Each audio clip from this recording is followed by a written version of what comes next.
Hello, everybody. Good morning. First of all, thank you for waiting. I know some of you have come really early and एकदम patiently कुदिनु भयो त्यसको लागि धेरै धेरै धन्यवाद र एकदम sorry पनि. We'll straight away start with introducing our amazing Dr. Kumkum Jha. उहाँको बारेमा छोटो प्रोफेसनल करियरको बारेमा भन्नुपर्दा she's an MBBS, MD and fellowship in IVF. Working as a minimal invasive surgeon, working in the gynecological field in 25 years now. And he currently working as a consultant gynae at Norvik International Hospital and Arus Lifestyle Hospital. Since हामीले एउटा गाइनोकोलोजी र एक्सर्साइजलाई सँगै ल्याउन खोज्दैछौँ त्यसकोमा उहाँको fitness प्रतिको सानो छोटकरीमा भन्नुपर्दाखेरि चाहिँ I've been working with Dr. Kumkum for about almost 2 years now. एकदमै प्यासनेट फिटनेस इन्थुजियास्ट हो तर उहाँको सानो ब्रिफ हिस्ट्री भन्नुपर्दाखेरि आई वाज जस्ट वान्ट यो एकदमै भन्न इम्पोर्टेन्ट किन छ जस्तो लाग्छ भने उहाँको फिटनेस सबै सुरु भएको was after two babies if I'm not wrong doctor Kumkum अनि after multiple injuries and surgeries होइन उहाँले सुरु गर्नुभयो अनि अहिले अब त्यो गरेको नै 14 वर्ष भइसक्यो उहाँले कन्टिन्युसली गरिराख्नु भयो सो हामीले यो नै बुझेर र उहाँको प्यासन टुवर्ड्स फिटनेस अनि हेल्थमा बुझेर हामीले we thought this is a great opportunity to bring Kumkum Jha with us अनि सकेसम्म मान्छेहरूलाई किन चाहिँ एक्सर्साइज इम्पोर्टेन्ट छ specially for women in this day and age होइन हामीले किन चाहिँ वुमेनलाई फिटनेस र एक्सर्साइज स्ट्रेन्थ ट्रेनिङ प्रिसाइजलीमा किन आउनुपर्छ किन जरुरी छ भन्ने कुरालाई चाहिँ हामीले आज हाइलाइट गर्न खोजे हो एज वी नो अब एउटा डिफ्रेन्ट स्टेजेस थ्रुमा जान्छ एउटा फिमेलको बडी होइन त्यसैको बारेमा हामीले ब्रिफली आज कुरा गर्छौँ if you have seen the event flow त्यसमा हामीले प्रेग्नेन्सी र एक्सर्साइज मेन्स्ट्रुअल साइकल होइन अनि पिसिओएस र मेनोपजहरूको बारेमा पनि छोटकरीमा हामीले अलिकति कुरा गर्छौँ अनि I just want all of you to know कि यो एकदमै फर्मल अब हामीले बोल्ने तपाईँहरूले सुन्ने भन्दा पनि I want let's make this a हात उठाएर केही सोध्न मन छ भने पनि बिचमै हात उठाएर सोध्नु होइन त्यो लास्टसम्म कुरिराख्नु पनि त्यस्तो एकदम फर्मल सेटिङमा चाहिँ नजाउँ let's make it very informal casually कुरा गर्ने हो होइन अनि आफ्नो के छ एनिथिङ जे पनि मनमा लागेको छ एकदम आनन्दले सोध्नु भयो भने चाहिँ there is no wrong questions there is no stupid questions है एउटा देयर जे सोधे पनि भयो होइन यो त्यसैको लागि अपर्च्युनिटी हो अनि हामीले कार्ड पनि राखिदिएका छौँ डक्टर कुमकुम चाहिँ तपाईँले पछि गएर केही उहाँसँग सल्लाह गर्नु छ भने त्यसमा पनि छ अनि उहाँको त्यहाँ एउटा वाट्सएप नम्बर छ उहाँसँग कन्ट्याक्ट गर्नु परेमा चाहिँ त्यो वाट्सएप नम्बर थ्रु चाहिँ पहिला अप्रोच गर्नु होला होइन सो अब म बिस्तारै आइल just introduce myself and my colleague here also म चाहिँ यता गोल्डजिममा डे 1 देखि छु गोल्डजिम 3 वर्ष भइसक्यो हामी चाहिँ एउटा इन्टरनेसनल फ्रेन्चाइजको एउटा सानो पार्ट हौँ होइन इन साउथ एसिया हामी यता फिटनेसलाई सक्दो कसरी अलिकति भिन्नै तरिकाले एज अ जिम एउटा जिममा आउने अनि एक्सर्साइज गर्ने मात्र नभएर जिमको थ्रु चाहिँ हामीले कसरी एक्सर्साइज र फिटनेसको इम्पोर्टेन्सलाई यसरी नै कसरी लग्न सक्छौँ भन्ने कुरालाई चाहिँ we always been trying to do that यो हाम्रो सेकेन्ड डक्टरसँगको इभेन्ट हो मेरो colleague is a personal trainer Aryan Pradhan sorry Aryan Dangol Aryan Pradhan is our cameraman sorry I just got confuse Aryan Dangol उहाँ चाहिँ हाम्रो पर्सनल ट्रेनर हो उहाँ यताको हाम्रो क्रिएटिभ्सहरू पनि सबै उहाँले हेर्नुहुन्छ अनि हिज has an experience with working with a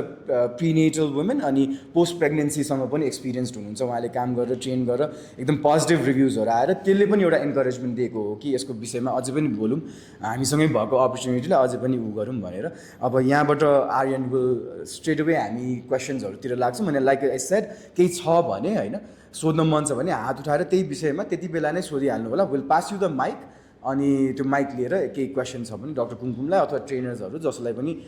सोधे पनि भयो है it's not like a question answer session just like interaction केही सोध्नमा any type of question any very layman पनि किनभने वी डोन्ट नो नि के सोध्ने त अब कसरी सोध्ने यस्तो क्वेसन पनि सोध्ने हो भने नो एनी क्वेसन हामीले सोध्नु एकदम इन्फर्मल राखौँ है हामीले हिजो पनि बसेर यो एकदम उ हैन कुनै जस्ट मोटिभेसनल होइन जस्ट इट्स लाइक इन्टरेक्सन हामी गफ गरौँ के हुनसक्छ र कस्तो खालको मतलब क्वेसनहरू तपाईँले any question you can ask है त एक्सर्साइज रिलेटेड होला जस्ट एउटा फिमेल बडीको रिलेटेड होला हैन जे पनि सोध्दाखेरि चाहिँ भयो है ओके अब I will pass the mike to Aryan and he will take on the stage So good morning everyone. I'm Aryan अनि personal trainer at Gold Gym Nepal अनि मेरो ब्याकग्राउन्डको कुरा गर्दाखेरि चाहिँ मैले एक्सर्साइज बायोमेकानिक्स पढेको सो एक्सर्साइज बायोमेकानिक्स भनेको चाहिँ एक्सर्साइज गर्दाखेरि हाम्रो ह्युमन बडी कसरी मुभ हुन्छ सो त्यसको स्टडी गरेको मैले त्यसमा चाहिँ अब डिफ्रेन्ट साइन्सको कुराहरू एप्लाई हुन्छ लाइक फोर्स कसरी एक्सर्साइज गर्दा फोर्स कसरी एक्ट गर्छ ग्राभिटी कसरी एक्ट गर्छ सो त्यो रिलेटेड चाहिँ मैले पढेको अनि मैले अब पोस्ट प्रेग्नेन्सी ड्युरिङ प्रेग्नेन्सी र बिफोर प्रेग्नेन्सीसँग पनि क्लाइन्टसित डिल गरेको छु सो हामी मेरो एक्सपिरियन्सको पनि हल्का डिस्कस गर्छौँ मैले कन्भर्सेसनमै म डक्टरलाई सोध्छु मेरो एक्सपिरियन्समा मलाई सोध्नुपर्ने कुराहरू र के कस्तो त्यो पनि हामी डिस्कस गर्छौँ ओभरअल लाइक सुरुमा सोचेको भन्दा चाहिँ एउटा सेसन प्रिनेटल सेसन चाहिँ एकदम स्मुथ नै गएको थियो त्यस्तो गाह्रो केही पनि भएको थिएन टकिङ अबाउट माई एक्सपिरियन्स अब त्यो फर्दर हामी अहिले कन्भर्सेसनमा टक पनि गर्छौँ सो स्ट्रेट हामी क्वेसन्समै जाउँ सो डक्टरलाई फर्स्ट क्वेसन सो प्रिनेटलमा एउटा कन्सर्न भइरहेको हुन्छ so let's start with safety नै सो कतिको सेफ हुन्छ प्रेग्नेन्ट वुमेनलाई एक्सर्साइज गर्न specially weight training or any other exercise cardio body weight training safety चाहिँ कतिको हुन्छ प्रेग्नेन्सी कस्तो छ अब विदाउट एनी कम्प्लिकेसन कुनै प्रब्लम छैन स्मुथ प्रेग्नेन्सी छ भने चाहिँ एक्सर्साइज गर्न मिल्छ किनभने pregnancy is not a disease it's a normal natural thing so सबैले यही सोध्छ कि प्रेग्नेन्ट भयो अब मैले यो गर्नु हुँदैन तर प्रेग्नेन्सीमा प्लान गर्ने होइन कि अब स्टार्ट गर्ने त्योभन्दा पहिल्यैदेखि प्री प्लान यो सबै चाहिँ एक्सर्साइज आफ्नो फिटनेस चाहिँ पहिलेदेखि हुनुपर्छ कि अब प्रेग्नेन्ट भयो अब म एकदम हतार मैले चाहिँ यो 9 महिना त एकदमै जसरी भए पनि एक्सर्साइज गरेर मैले त नर्मल डेलिभरी गर्नुपर्छ त्यस्तो होइन इट्स ग्रेजुअली स्टार्ट गर्ने अब कुनै पनि प्रब्लम्स छैन भने चाहिँ इजिली गर्न सकिन्छ कुनै पनि एक्सर्साइज जसले पहिल्यैदेखि गरेको छ उसले चाहिँ एकदम इन्टेन्सिभ पनि गर्न सक्छ जसले भर्खर स्टार्ट गरेको छ भने ग्रेजुअली इन्क्रिज गर्दै जाने हो भन्नुको अर्थ चाहिँ एज प्रेग्नेन्ट होस् या नहोस् होइन जसरी एउटा नयाँ मान्छेले एक्सर्साइजको जर्नी सुरु गर्छ एज ट्रेनर्स पनि हामीले जसरी एउटा बेसिक फाउन्डेसन एक्सर्साइजबाट सुरु गर्छौँ एउटा प्रेग्नेन्ट भइसक्यो वुमेन पनि if she is just starting exercising after pregnancy all त्यो भनेपछि त्यति as normal as any other त्यसमा केही मेजर चाहिँ अपनाउनु अलिकति मोर सेफ्टीमा चाहिँ फोकस हुनु पऱ्यो तर त्यस्तो केही डिफ्रेन्ट अप्रोचले चाहिँ लान चाहिँ जरुरी छैन अब त्यो डिफ्रेन्ट ट्राइमेस्टर अनुसारको हो कस्तो अनि अब यसैमा गर्दाखेरि चाहिँ केही एक्सर्साइजेस जस्तो छ जसलाई सेफ मान्न सकिन्छ अर लेट्स से सेफ भन्दा पनि कुनै एक्सर्साइज जसलाई एकदमै अनसेफ मान्न सकिन्छ केही छ त्यस्तो एक्सर्साइज एज सच भन्दा पनि कन्डिसन अफ द प्रेग्नेन्सी कस्तोमा गर्ने अब कस्तोमा एकदमै एब्सोल्युट भनौँ न कन्ट्राइन्डिकेसन त्यस्तो पनि हुन्छ सो अब कुनै प्रब्लम छैन फर्स्ट प्रेग्नेन्सी हो कुनै पहिलाको सर्जरिजहरूको हिस्ट्री छैन कुनै कम्प्लिकेसन छैन भने चाहिँ एक्सर्साइज स्टार्ट गर्न मिल्यो अब कुनै पहिलाको सर्जरी छ प्लासेन्टा लो लाइङ छ पहिलाको कुनै मिसक्यारेजको हिस्ट्री छ भने चाहिँ त्यो अनुसार चाहिँ हामीले एक्सर्साइज चाहिँ गर्नुपर्छ डिभाइड गर्नुपर्छ कसरी सुरु गर्ने सो त्यस्तो स्पेसिफिक एक्सर्साइज त्यस्तो केही पनि छैन अब जस्तो अरूलाई चाहिँ हामी हाई इन्टेन्सिटी गराउँछौँ भने प्रेग्नेन्सीलाई चाहिँ त्यो नगराउने लोबाट स्टार्ट गर्ने उसको चाहिँ कन्डिसन पनि हेर्ने उसले पनि सोच्नुपर्छ कि ओके मैले यतिसम्म मेरो लिमिटेसन यो हो मैले यतिमा गर्न मिल्छ मैले एकदमै हेभी गरेर चाहिँ त्यो हुने होइन just start slowly for example walking cycling होइन resistant band training weight lifting थोरैबाट स्टार्ट गर्दै जाने बिस्तारै बिस्तारै इन्क्रिज गर्ने सेफ्टी मेजर सबभन्दा फर्स्ट सो त्यो प्रोटेक्ट कसरी गर्ने केही गरी लडिहाल्यो भने चाहिँ कस्तो त्यो चिजहरू चाहिँ एकदमै ट्रमाहरू नहोस् कुन एक्सर्साइजमा तपाईँले गराउँदाखेरि यो गर्दाखेरि ट्रमाको चान्सेस कम छ त्यो हो सो मिल्छ त्यस्तो छैन कुनै सो लाइक अब ड्युरिङ प्रेग्नेन्सी डिफ्रेन्ट ट्राइमेस्टर हुन्छ like first trimester second trimester third trimester र जसम्मले नलेज सो फर्स्ट ट्राइमेस्टर अलिकति डिफिकल्ट हुन्छ फर्स्ट ट्राइमेस्टरमा चाहिँ भर्खर इम्प्लान्टेसन हुन्छ ग्रोथ बिस्तारै हुँदै जान्छ र सो बेबीलाई चाहिने जुन ब्लड सर्कुलेसन हुन्छ युट्रसले मात्र दिएर हुन्छ सो त्यसले गर्दाखेरि हर्मोनल डिसब्यालेन्स अलिकति हुन्छ नाउजिया भमिटिङ अनि एपेटाइट पनि एकदम कम हुन्छ एकदम लो हुन्छन् डिहाइड्रेटेड हुन्छन् फर्स्ट ट्राइमेस्टरमा किनभने भमिटले गर्दाखेरि सो त्यो चाहिँ हेर्नुपर्छ अब इफ लाइक ओके सबैलाई त्यो हुन्छ भन्ने छैन ठिक छ बिस्तारै वक मात्र भए पनि केही न केही चाहिँ गर्नु पऱ्यो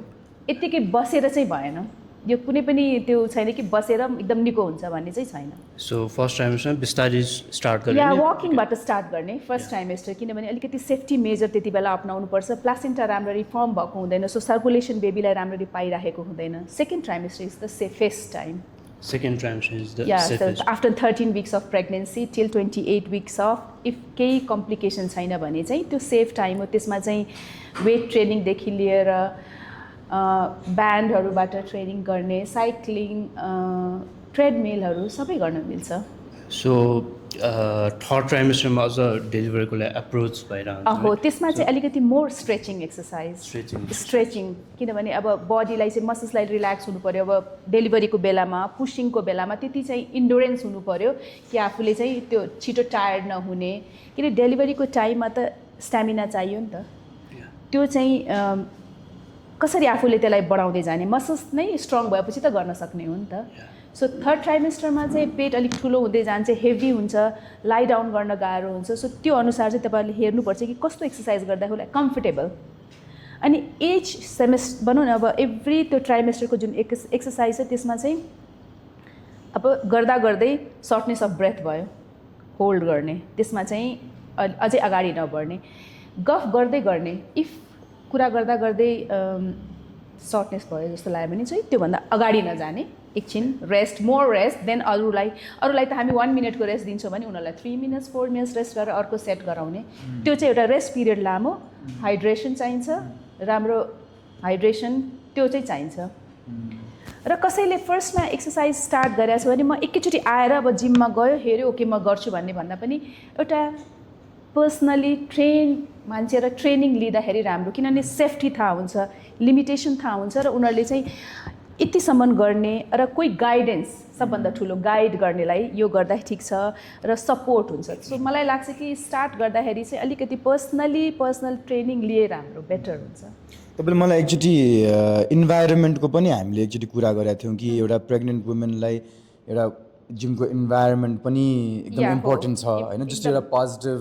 हुनु पऱ्यो, अलिकति मोर सेफ फिल गर्नु पऱ्यो, अनकम्फर्टेबल स्पेसली गर्नु नहुने खालको इन्भाइरोमेन्ट हुनु पऱ्यो। अनि त्यसै विषयमा हामीले भन्नुपर्दा हाम्रोमा त अब we had pregnant women coming होइन, वर्किङ आउट मजाले नै वर्कआउट गरेको देख्छु without any hesitation I would say होइन। त्यसमा गर्नुपर्दाखेरि अनि दिदी अब यसमा हामीले डक्टर कुमुद हामीले ऊ गर्दाखेरि वाट लाइक कुन बेला चाहिँ स्टप चाहिँ गर्नुपर्छ त एक्सर्साइज, कुन बेला चाहिँ अब चाहिँ this is not the right time to exercise भन्ने when what is the indicator के लाइक सिभियर अलिकति पनि गर्ने बित्तिकै सर्टनेस अफ ब्रेथ हुन थाल्यो, होल्डै गर्न सकेन, इन केस ब्लिडिङहरू देख्न थाल्यो, इन केस अब वाटर ब्रस्ट भयो, ब्लिकिङहरू भन्छौँ नि आफ्नो प्रेग्नेन्सीको बेलाको, त्यस्तोहरूमा कुनै उसलाई एबनर्मल फिल भयो कि मेरो बडी नर्मलभन्दा एबनर्मलतिर केही भइरहेछ भने चाहिँ त्यो स्टप। त्यसमा चाहिँ त्यसपछि चाहिँ मेडिकल सिक लिने, के गर्ने होइन, कसरी एडभाइस गर्ने, फर्दर गर्ने कि नगर्ने, त्यसपछि चाहिँ डक्टरले चाहिँ त्यो हेरेर गर्न मिल्छ मिल्दैन चाहिँ त्यो गर्नुपर्छ। जबरजस्ती चाहिँ गर्नु भएन कुनैमा पनि, आफूलाई एबनर्मल फिल हुने बित्तिकै स्टप। सो मैले आफैले ट्रेनिङ गराउँदाखेरि फ्यु फेजेसहरूमा चाहिँ क्लाइन्टलाई लोवर ब्याक पेनहरू भइरहन्थ्यो, अनि काफ्समा पेनहरू भइरहन्थ्यो, अनि कहिले काहीँ जस्ट बडी नै एक्ट भइरहन्थ्यो, सो अलिकति गाह्रो भइरहन्थ्यो। सो हामीले जब वेट ट्रेनिङ गर्छौँ त्यसले पनि एउटा काइन्ड अफ सोरनेस त प्रोभाइड गर्छ, सोरनेस हुन्छ आफ्टर वर्कआउट राइट। सो त्यो सोरनेसले चाहिँ अब रिकभरीमा कतिको इफेक्ट गर्छ उहाँ एज अ अब प्रेग्नेन्ट फिमेललाई चाहिँ रिकभरी एकदम इम्पोर्टेन्ट हुन्छ। यसै बडी पनि पेन भइरहन्छ, झन् वेट ट्रेनिङबाट पनि एउटा सोरनेस आइरहन्छ, सो त्यसले इम्प्याक्ट गर्छ कि गर्दैन, कस्तो हुन्छ रिकभरी? माइल्ड सोरनेसले गर्दैन। अब फर इक्जाम्पल तपाईँले काफ भन्नुभयो, अब एक्सर्साइज गरेको छ भने त बोथ काफ दुख्ने हो नि त, विच इज नर्मल, तर सिङ्गल मात्र वान साइड मात्र दुखिरहेछ, वान साइड मात्र पेन छ भने चाहिँ त्यो अलार्मिङ साइन हो। त्यो अलार्मिङ किन हो भने कहिलेकाहीँ डिप भेन थ्रोम्बोसिस हुनसक्छ प्रेग्नेन्सीमा, किनभने प्रेग्नेन्सीको हर्मोनले चाहिँ क्लट बनाउन सक्ने चान्सेस हाई हुन्छ। त्यसले गर्दा त्यो चाहिँ हामी अलार्म कि एउटा मात्र दुख्या छ र त्यो चाहिँ अब त्यसमा चाहिँ सिक लिनु पर्यो। सो एउटा दुखेको फिल भयो भने we can stop, calf specially calf होइन, अनि थाइजहरू एकदम सिभियर पेन तर युनिल्याटरल, नट बाइल्याटरल। एक्सर्साइज गर्दा दुइटै सोर्नेस र एक्सर्साइजको सोर्नेसलाई चाहिँ बिस्तारै स्ट्रेचिङ होइन त्यसले त कम गर्छ नि त सो जेनरली अब वेट ट्रेनिङ गर्दाखेरि त्यसले जोइन्ट्सहरूलाई अझ स्ट्रङ्गर बनाउँछ मसल Yes, स्ट्रङ्गर हो। बनाउँछ राइट सो हामीले अलरेडी एक्सर्साइज गरिरहेछौँ भने राइट प्रेग्नेन्सी प्लान गर्नुभन्दा अगाडि लाइक प्लानिङ फेजमै अनि त्यसले चाहिँ ड्युरिङ प्रेग्नेन्सी जुन त्यो लोवर ब्याक पेन काफ पेन त्यसलाई हेल्प गर्छ कि गर्दैन? धेरै हेल्प गर्छ किनभने प्रेग्नेन्सी इस्ट्रोजेन प्रोजेस्टेरोनले के गर्छ भने अल लिगामेन्टलाई लुज गरिदिन्छ कि प्रेग्नेन्सीले गर्दाखेरि जसले गर्दाखेरि ट्रमा हुन सक्ने चान्सेसले जाने हो वेटले गर्दा पनि निजहरू पेन हुन थाल्ने एङ्कलहरू स्वेलिङ हुने त्यो चिजहरूले चाहिँ पहिलेदेखि एक्सर्साइज गरेर आएर स्ट्रेचिङ गऱ्यो अलिअलि उ गऱ्यो भने एउटा मुड पनि हामीले हेर्दाखेरि अलिकति राम्रो फिल गर्छ ओके मैले के गरेको छु भन्ने एउटा पोजिटिभ आउँछ सो एट द एन्डसम्म नै हामीले एक्सर्साइज गर्नु मिल्छ प्रेग्नेन्सीको मिल्छ, सो कुनै मिल्छ। सो डेलिभरीको एक दिन अगाडिसम्म यस अफ मिल्छ त्यही त मैले भने डिजिज होइन ओके होइन it's is not disease if like भनौँ न pregnant lady if she feels like मलाई ठिक छ I am okay I am comfortable सबै मिल्छ कुनै त्यो रेस्ट गर्नुपर्ने कन्डिसनमा पहिल्यै भन्छ यो केसमा चाहिँ तपाईँ रेस्ट गर्नुपर्छ गर्न मिल्दैन अनि जस्तो प्रेग्नेन्सी अराउन्ड चाहिँ तपाईँले मलाई एक्चुली इन्ट्रेस्टिङ मैले यो कन्भर्सेसन चाहिँ केसमा पनि एड गर्दैछु नि मसँग उहाँसँग कुरा गरेर 2 वर्ष भइसक्यो सँगै ट्रेनिङ गरेर आएको अनि मेरो यो भनेको उहाँलेलाई मैले एक्सर्साइज सिकाउने उहाँले मलाई बाँकी सबै सिकाउने चाहिँ त्यस्तो भइरहेको हुन्छ कि so I ask a lot of questions to her होइन म एकदमै सोधिरहेको हुन्छु मलाई एकदम इन्ट्रेस्टिङ लाग्छ यो होल थिङ अनि नलेज आफ्नो पनि उ भयो तपाईँले मलाई एक्चुली एउटा मोटो मान्छे प्रेग्नेन्ट गरेर डेलिभर गर्नु र एउटा फिट मान्छेको प्रेग्नेन्सी डेलिभरीको एउटा मलाई एकदम त्यो चाहिँ मसँग एकदम बसिरहेको हुन्छ कि कति चाहिँ अनि एज अ म्यान पनि होइन मलाई अब sadly we don't have the joy of having bearing a baby होइन तर एज अ म्यान पनि मलाई चाहिँ के लाग्छ भने त्यो एउटा तपाईँले इन्फर्मेसन दिनुभएकोले त मलाई त एक्सर्साइज चाहिँ एकदम गर्नुपर्ने रहेछ जस्तो चाहिँ भएको छ so I just briefly tell you अनि उहाँले मोर एलाबोरेटली भन्नुहुन्छ उहाँले मलाई भन्नुभयो त डु नो एउटा प्रेग्नेन्ट वुमेनको हुज अल्सो अन द अलिकति फ्याट धेरै अक्युमुलेट गरेको मान्छेले चाहिँ त्यो सर्जरी गरेर त्यो निकाल्दाखेरि चाहिँ उहाँले यो फ्याट भनेको एउटा ब्लब अफ कस्तो जेली भनौँ न होइन जेली जस्तो हुन्छ अब त्यो जेली जुन अब जति मोटो भयो त्यति जेली फर्म भएर बस्यो भनौँ न उहाँले मलाई एकदम ग्राफिक एक्सप्लेनेसन चाहिँ के भन्नु त्यो जेलीलाई यसरी साइडमा हटाएर and then you have to work your way into it अनि जसको चाहिँ अब एकदम मस्कुलर मान्छेहरूको चाहिँ अब त्यो मसल हटाउने is another challenge in it self भने त्यसको बारेमा चाहिँ एकदम इन्ट्रेस्टिङ छ एकदम प्लिज यो आफ्नो एक्सपिरियन्स यु सुड सेयर अब नर्मल डेलिभरी होइन कि सी सेक्सनको कुरा गरौँ सी सेक्सन गर्दाखेरि हामी खुसी हुन्छौँ कि अलिक दुब्लो रहेछ ओके मलाई इजी हुने भयो बिकज अफ द फ्याट अब भित्र गर्दा वी गेट टायर्ड कि त्यो फ्याटलाई चाहिँ भनौँ न आफ्नो वेबाट हटाउनलाई सो त्योमा चाहिँ के लाग्छ भने त्यति बेला फिल हुन्छ यसले एक्सर्साइज गरेको बिचरा उसलाई पनि सजिलो मलाई पनि सजिलो हामी दुवैजनालाई सजिलो बोथ वे एन्ड म र मेरो फ्रेन्ड ज्योति हामीसँगै काम गर्छौँ अनि ऊ र म गर्दाखेरि हामी दुईजना नै श्वासमा हुन्छौँ सो हामी त्यो श्वासमा बस्नलाई आफू पनि एक्सर्साइज गर्नु पऱ्यो to get to do that so त्यो चाहिँ एउटा त्यो भनौँ न पेसेन्टलाई पनि आफ्टर सर्जरी अब यत्रो ठुलो पेट उसलाई त्यो रिकभर हुनलाई त्यो पेन भन्दा चाहिँ मैले त्यही भएर जहिले पनि म मेरो पेसेन्टहरूलाई चाहिँ जहिले पनि भन्छु कि exercise is must not only like यो मोटो फर्स्ट प्रेग्नेन्सी इन्ड्युस्ड हाइपरटेन्सन छ प्रेग्नेन्सी इन्ड्युस्ड डायबिटिज छ त्यसलाई चाहिँ हामीले कन्ट्रोल कसरी गर्ने त अब म प्रेग्नेन्ट भएँ म कन्ट्रोल गर्छु भन्ने छैन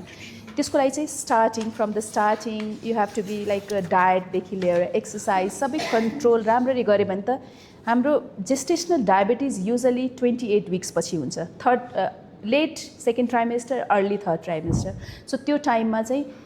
अब जेस्टेसनल डायबिटिजलाई त हटाउन त सकिँदैन अलिकति डिले गर्न सक्यो फर इक्जाम्पल 28 विक्समा हुने डायबिटिज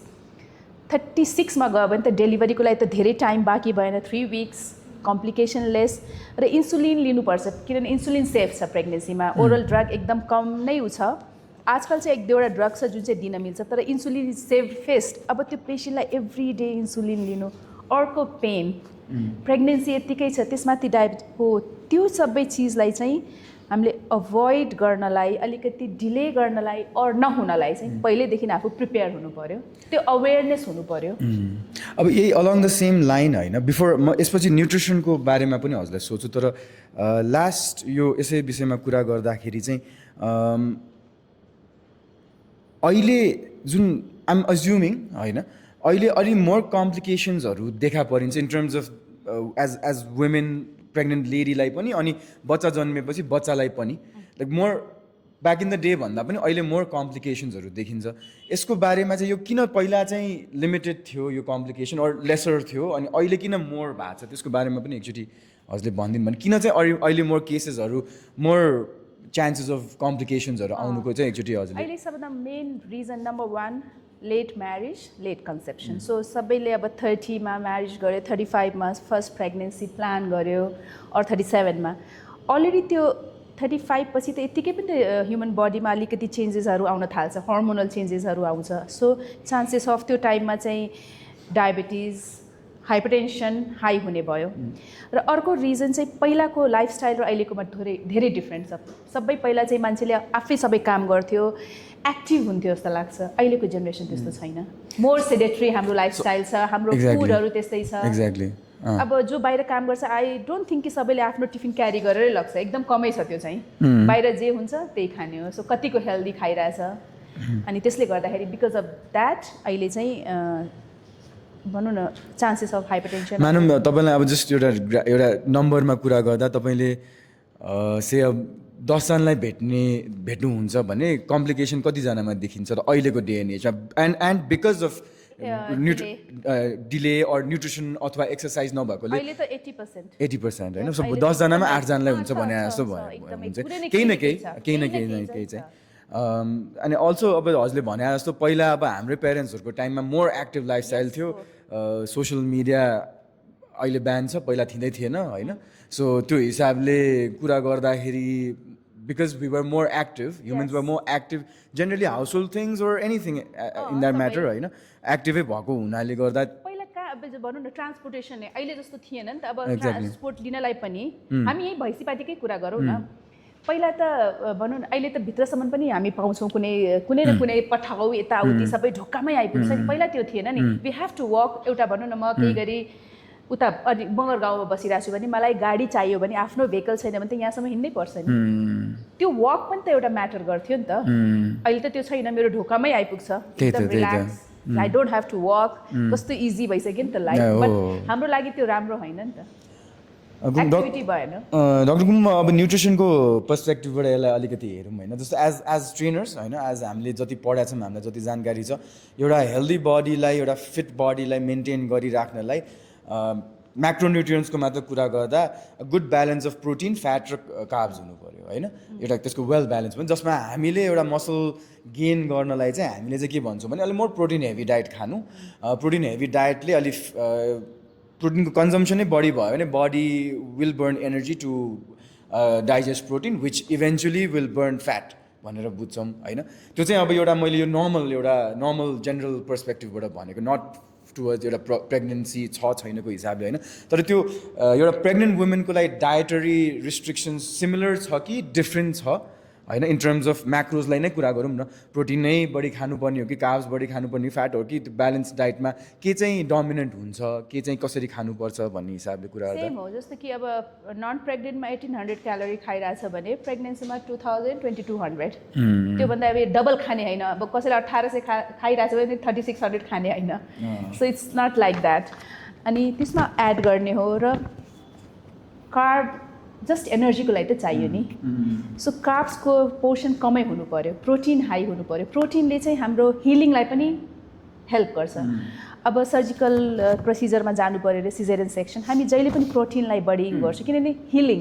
प्रोटिन भाइटामिन सी भाइटामिन्सहरू जसले गर्दाखेरि हाम्रो वुन्ड हिलिङलाई चाहिँ हेल्प गर्छ जुन चाहिँ हाम्रो कन्टेस्टमा के छ भने अब यहाँ अझै पनि ठिक छ तराईतिर चाहिँ 11 डेज मासु छुन दिँदैन खानु मिल्दैन 11 डेज किनभने सुत्केरी टाइममा मासु खानु हुँदैन भन्ने छ यतातिर चाहिँ एटलिस्ट मासु 4 छाक छ विथ भात यति नै विच इज नट गुड होइन 4 छाक भात खानै पर्छ भन्ने छ नि त हो त्यो चाहिँ अब प्रोटिन हाई कार्ब्स लो त्यो चाहिँ सेम हो, नट द्याट कि प्रेग्नेन्सीमा एकदम डिफ्रेन्ट, जस्ट क्यालोरी अलिकति इन्क्रिज गर्ने हो। सो लाइक यसैको बारेमा कुरा गर्दाखेरि यो न्युट्रिसनकै बारेमा कुरा गर्दाखेरि जस्तै क्यालोरिजकै टर्म्समा पनि एउटा इट फर टू भन्छ नि, बच्चालाई र मम्मी दुईजनाले खुवाउनुपर्छ भन्छ, त्यसमा के छ? त्यस्तो छैन, इट फर टू होइन, इट फर वान नै हो। Eat for one little bit अलिकति बढी त्यो भन्दा होइन, अलिकति एक्स्ट्रा क्यालोरी होइन, तर इट फर टू गऱ्यो भने अब वक फर टू पनि त गर्नु पऱ्यो नि, we don't walk for two नि त, we walk for one only, so त्यो चाहिँ चाहियो। If you eat for two you have to walk for two. So generally एउटा जेनरल पपुलेसनलाई जस्तो न्युट्रिसन चाहिन्छ प्रेग्नेन्ट फिमेललाई पनि सेम नै हो, तर त्यो मोर कन्सियस भएर एप्लाई गर्नु पर्यो, राइट? तर सेकेन्ड ट्राइमेस्टरमा जहिले पनि प्रेग्नेन्सीमा चाहिँ कार्ब्सलाई घटाउनुपर्छ। अब सेकेन्डको प्रेग्नेन्सीको end of the second trimester chances of diabetes, so त्यो प्रेग्नेन्सीमा डायबिटिज हुन्छ नि, हुन्छ नै भन्ने छैन, अब लाइफस्टाइल अहिलेको कन्डिसनमा छ, अहिले त एकदमै कमन छ, एकदम धेरै। सो त्यो प्रेग्नेन्सी इन्ड्युस डायबिटिज र चान्सेस अफ त्यो त्यस्तो खालको डायबिटिज जुन प्रेग्नेन्सी इन्ड्युस्ड हुन्छ, in future 50% chances of diabetes के ऊ अब क्यारियर भयो, 50% चान्स फ्युचरमा डायबिटिज हुन्छ, र जुन बेबी जन्मिन्छ त्यसमा पनि डायबिटिज हुन सक्ने चान्सेस हाई भयो। सो त्यो ठ्याक्क त्यो भएपछि त अब जेनेरेसन टु जेनेरेसन गयो नि त, त्यो बेबीलाई त्यसपछि प्रब्लम भयो, डायबिटिज भयो, मदरको डायबिटिक भएपछि त बच्चालाई पनि चान्सेस 50% भयो। सो प्रेग्नेन्सी इन्ड्युस डायबिटिज पनि यसको कज लाइफस्टाइल नै हो? यस, नम्बर वान लाइफस्टाइल। र हाम्रोमा पहिला थियो कि अब प्रेग्नेन्सी छ मजाले खानुपर्छ, मजाले मोटाउनुपर्छ, but no, maximum weight gain in pregnancy 10 to 16 kg। So normal weight जुन बिफोर 10 to 16, जुन जस्तो कि अब फर इक्जाम्पल म 50 छु भने टिल मेरो 39 विक्स अफ डेलिभरी 65 हुनुपर्छ, सो 15 kg वेट गेन, त्यो चाहिँ एभरेज वेट गेन त्यो हो। सो कमिङ ब्याक टु एक्सर्साइजमा फेरि, सो जस्तै सेकेन्ड ट्राइमेस्टर तपाईँले सेफ छ भन्नुभयो, राइट? त्यस्तोमा हामीले जम्पिङ रिलेटेडको गर्दा कतिको त्यसले लाइक डाइरेक्टली बेबीलाई इफेक्ट गर्छ अर मदरलाई? Jumping I don't suggest, let's say jumping jack, किनभने we have other exercise, why to jump नि, एकचोटि जम्पै किन गर्नु पऱ्यो, त्यसले हामीले के नै पाउँछौँ र जम्प गर्दाखेरि होइन, अरू exercise for example weight training, त्यसमा त हार्ट रेट बढ्छ नै, जम्प नै गर्नुपर्ने छैन। बेटर होइन एक्सर्साइजहरू मलाई के लाग्छ भने पेल्भिक फ्लोर एक्सर्साइज एकदम इम्पोर्टेन्ट, त्यो नम्बर वान। एन्ड अर्को चाहिँ जस्तो ब्रेज हो, त्यो पनि एक भेरी इम्पोर्टेन्ट। हाम्रो त्यो यो बल राखेर त्यसले गर्दा त्यसले पनि हामीले स्ट्रेचिङ एक्सर्साइजहरू which is very good. So generally हामी जस्तै जिममा अब लेट्स से बाइसेपको डम्बेल उचाल्छौँ, खुट्टाको स्क्वाट्सहरू, those are all normal. So मैले मेरो क्लाइन्टलाई गराउँदाखेरि लेग प्रेस गराउँथ्यौँ, लेग प्रेस भनेको सुतेर माथिबाट वेटलाई प्रेस गर्नुपर्ने थियो, सो उहाँले मजाले गर्नुभयो, त्यस्तो प्रब्लम चाहिँ भएन भने चाहिँ, किनभने मैले भने आफ्नो limitation, we start with 2.5 kg, okay ठिक छ, कम्फर्टेबल छु, त्यसपछि बिस्तारै बढाउँदै जाने हो, त्यसले चाहिँ